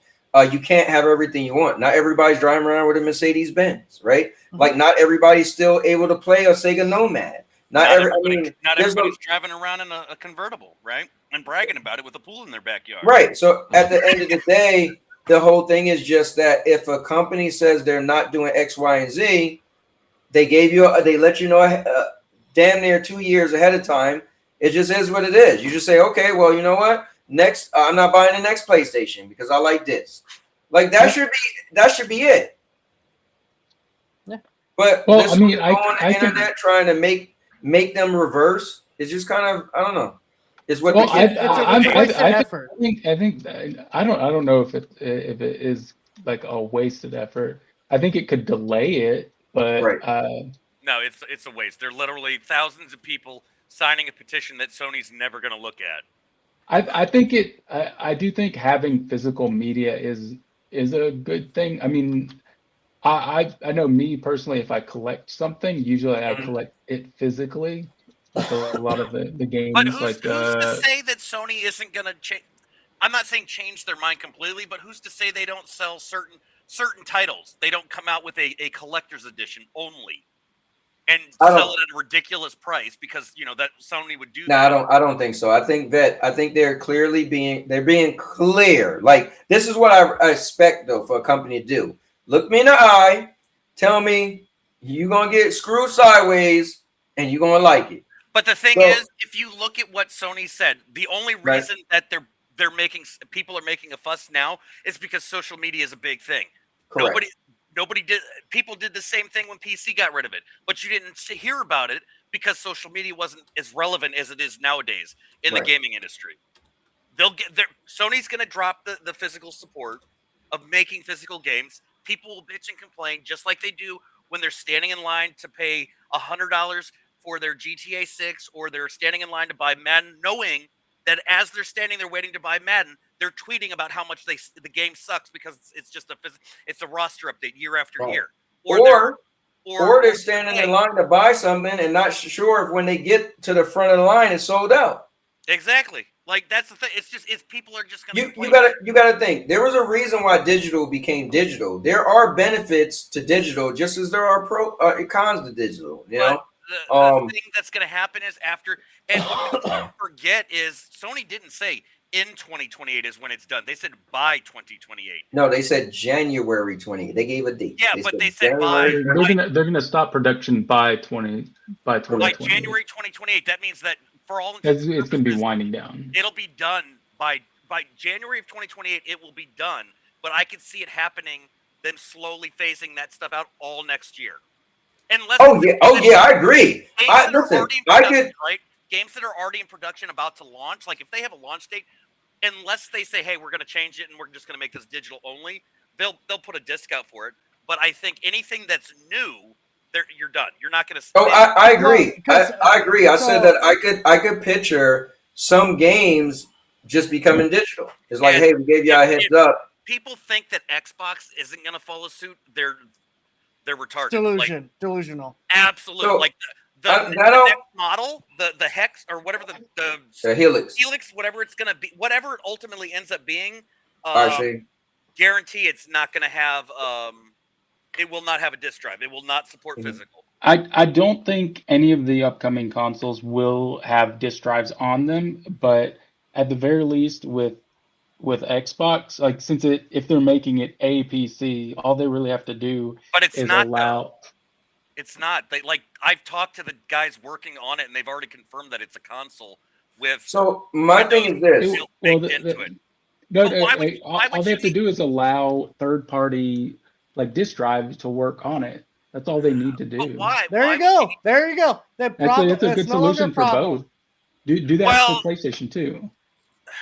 I don't see Sony doing that. I could see Xbox, because the problem with Sony is they don't like third-party hardware devices. If that was the case, you'd already see third-party hardware devices for the disc drive. I think the reason why this was shocking to me, and let me read his thing first. He said, gamers raise hell if they don't like something. This is nothing new. Some Sony fans dislike the negative press, but people have free speech, get thicker skin. I agree. I think the thing is, I didn't expect the PlayStation 6 to not have discs, because the PlayStation 5 Pro had the additional disc drive. So I was like, I can see where the future is going. They're going to just sell diskless consoles and they'll probably just manufacture, by need, right? So they'll be like, maybe they'll start off with 100,000 disk drives, right? Yeah. And once they start selling fast, then they'll be like, we need to make more. And if they don't sell fast, then we're just not going to keep making them. So I was shocked when they did announce no disc, because I thought maybe PlayStation 7, we might be like, there's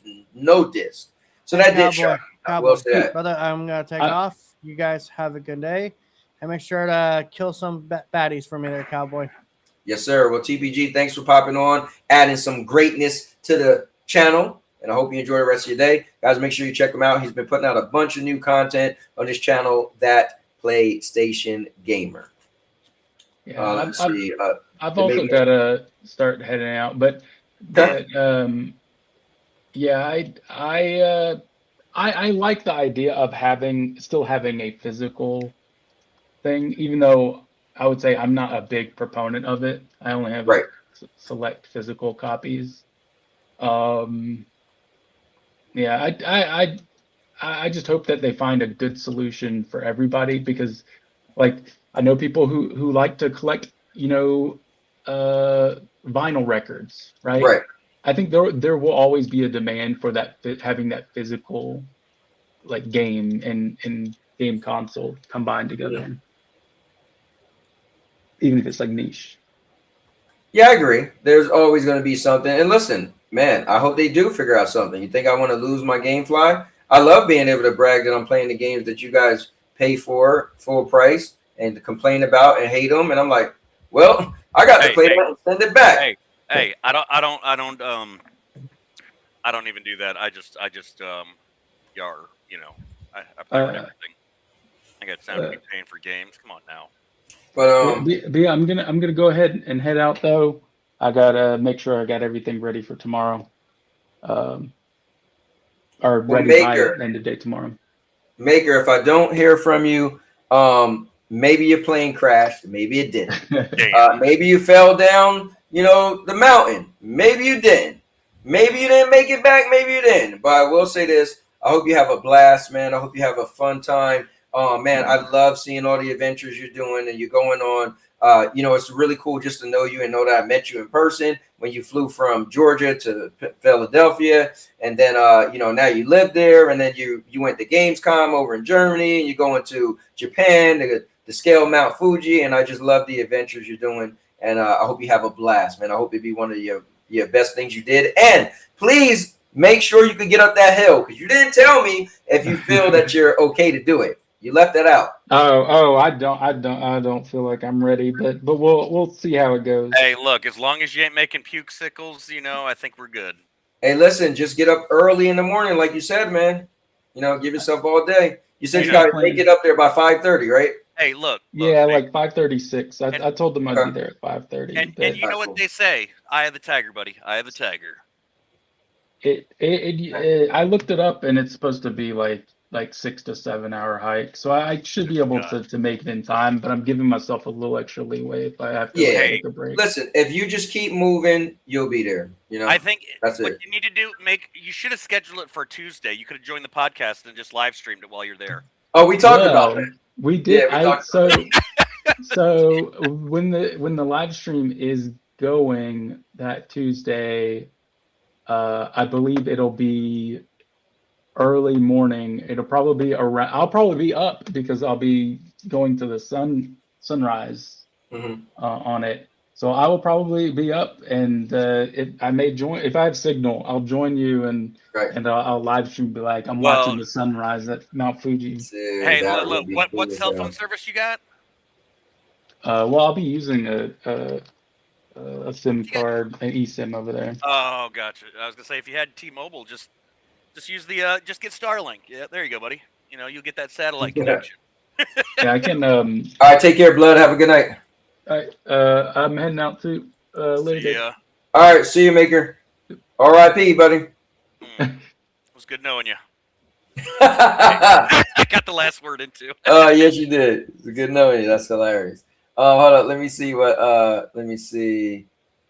My man. I might have to dip too because my dog is staring me. That's down. cool. I'm cutting out of here in like any All minute. right. So. All right, sounds good. I'll catch you later. Yeah, I'll talk to you, Vet. Thanks for popping in, man. Yep. All right, peace, guys. That's my man, Vet Rage Gaming. Let me see. Razor's Tech Corner said they make more money selling digital. It all about money and revenue. Hell yeah, they don't care. Let me see. And didn't Sony just take like 500 digital movies from people? Yeah, so that did happen. So Sony lost a.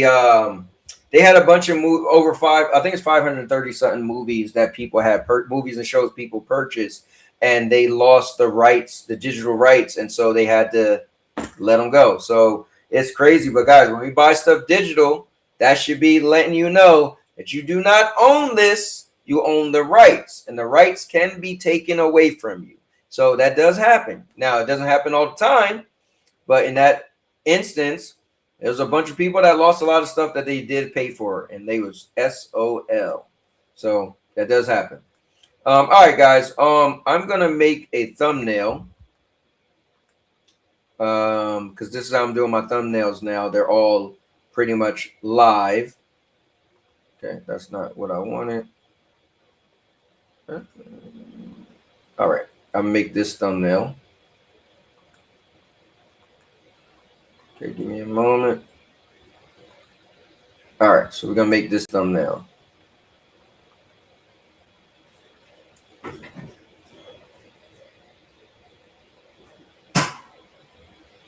Oh, I got to move this out the way.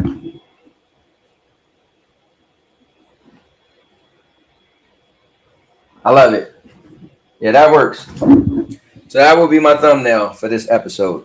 All right, guys. With that being said, thank you guys for popping in. I appreciate it. This was a cool show. Talked about a bunch of different things. Man, you guys, I really am looking forward to buying that game, Miss Fall Hunter. Yeah, Miss Fall Hunter. I think I'm gonna go all in. I'm gonna pay for the $35 one, the big one or whatever, and I'm just gonna buy it. I'm gonna take a leap of faith. I watched a bunch of videos. It's not on GameFly, so we're gonna go all in. Let me see. Night, everyone. Tell your PlayStation homie I'm not mad at him, but I chew up weak arguments. Hey, man, listen. It is what it is. All I can say is I'm just an is what it is guy. I don't cry over spilled milk.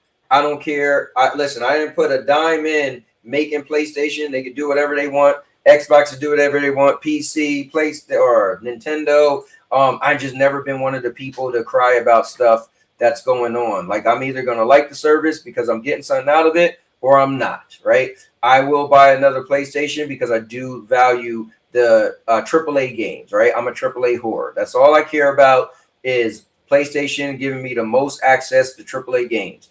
I don't care if you have PC, Xbox, Nintendo, mobile, cloud, VR.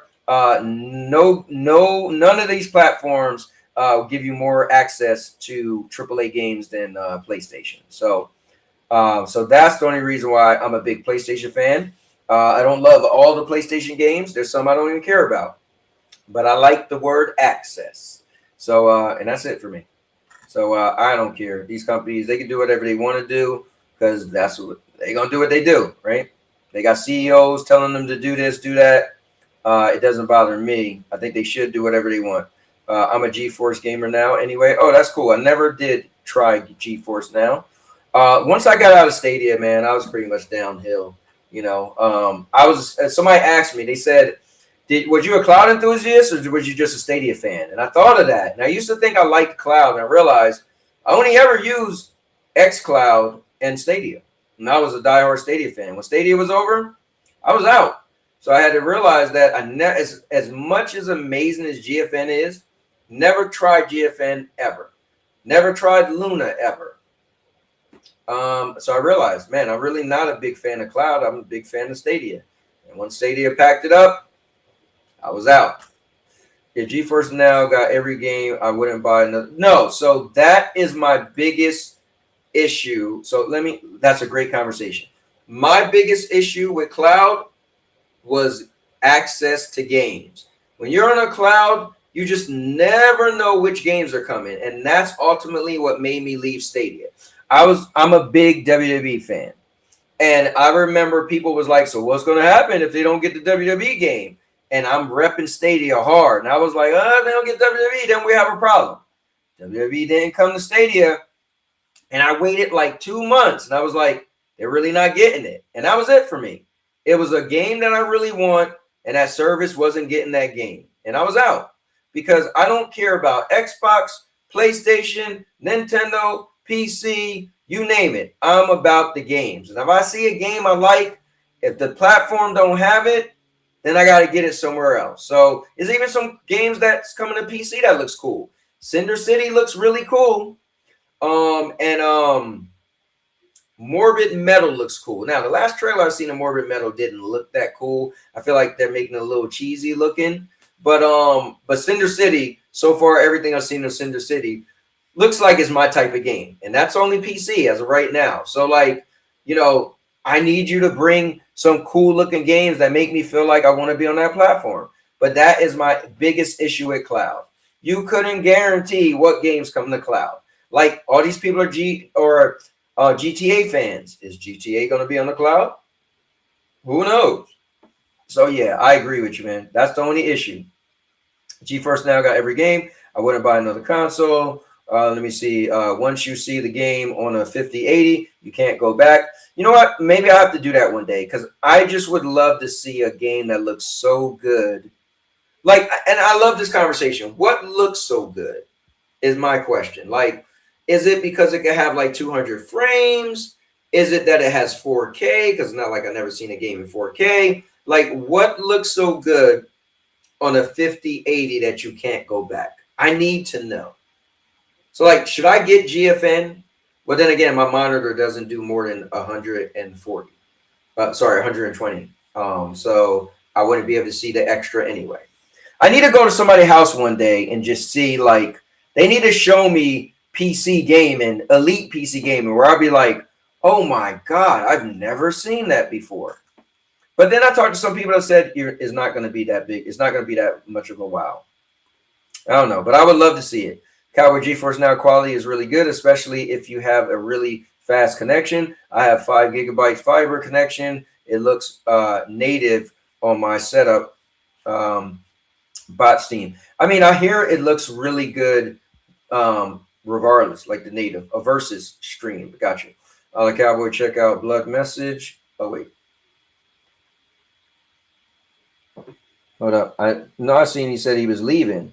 Yeah, he said, GG's, have a good evening, y'all. I've seen that. Let me see what's the last message you said before that.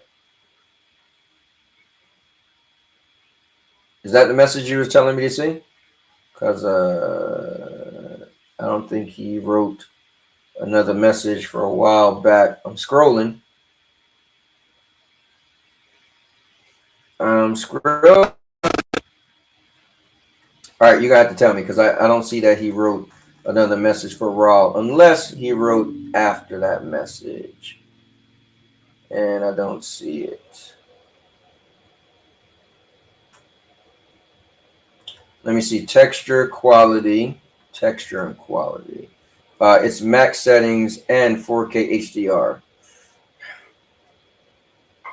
So I've obviously played games in 4K, right?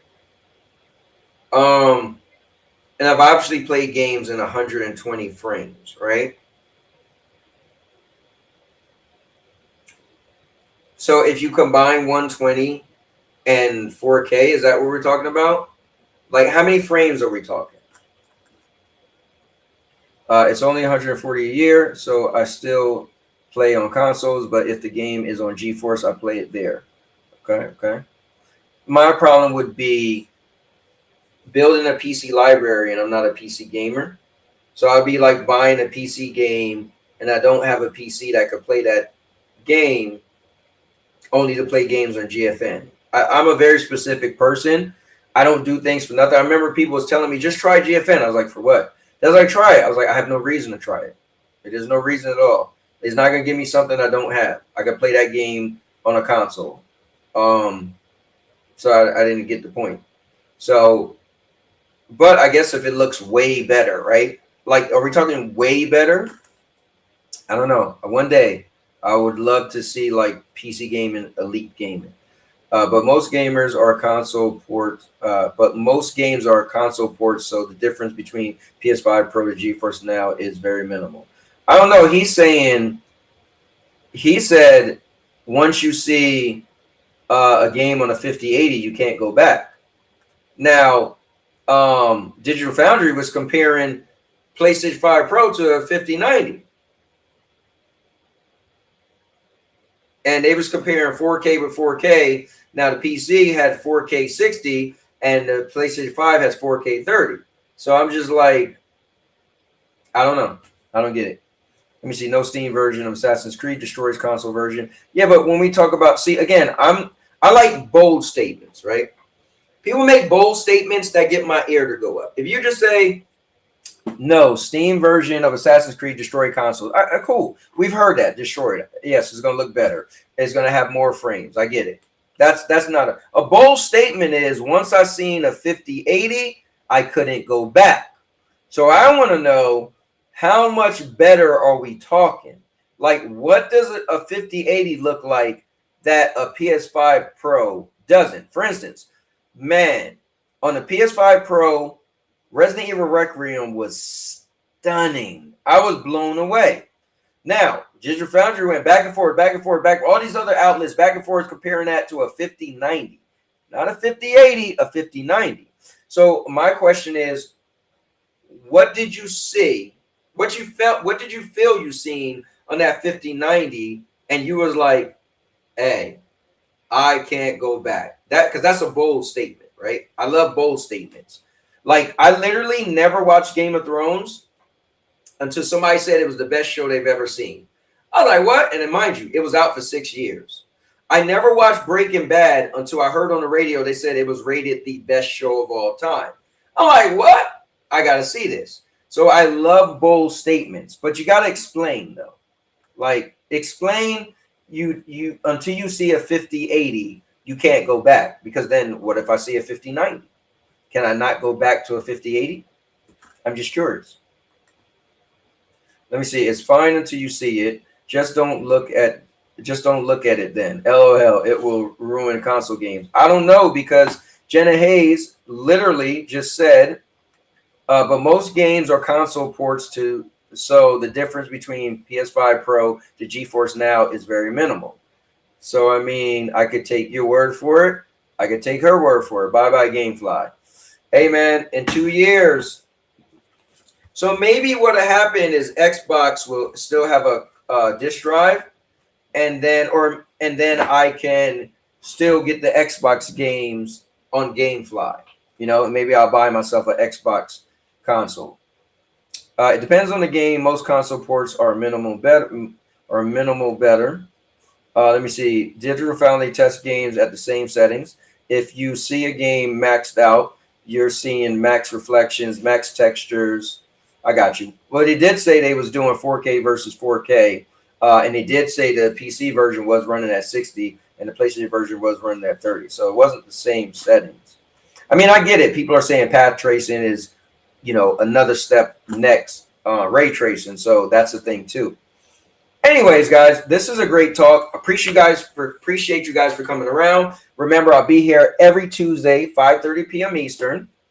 Remember, the cool thing with this show is you guys can weigh in on whatever. You guys could always bring up a topic. We'll discuss any topics.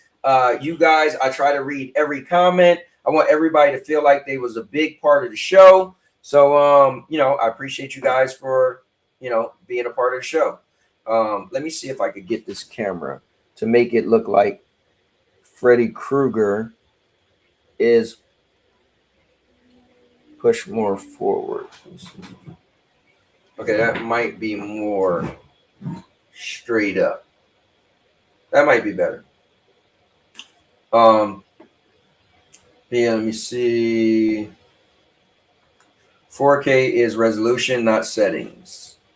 Okay. I mean, I'm just asking you to explain it, man. If you can't explain it, I mean, dumb it down for me, I'm not a PC guy, so explain it. Say like, oh, when it's raining, the water, the path tracing or the ray tracing looks so amazing. Like, I don't know. Help me out, man. Arc Raiders for the win. I am running a few games while I wait. Yeah, I am gonna jump in. I'm almost done.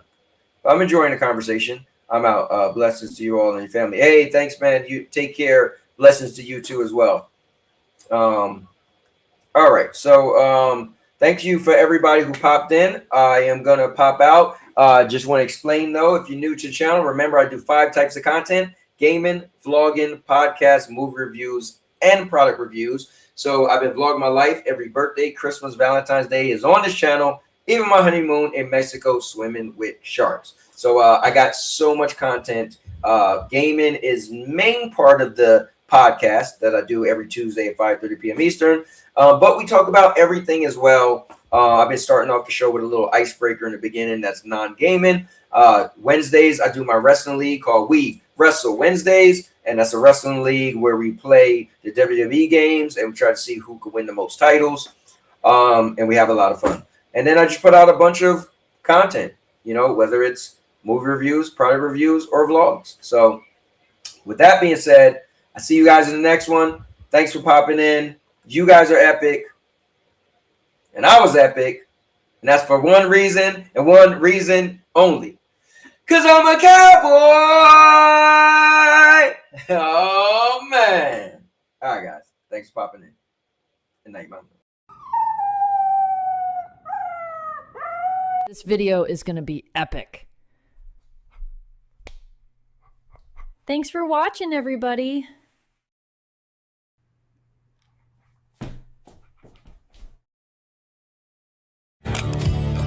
I'll make you famous. Because I'm a cowboy. Oh, man.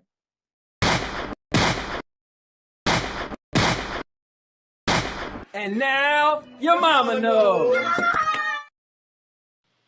Bruce, unleash the baby god dragon.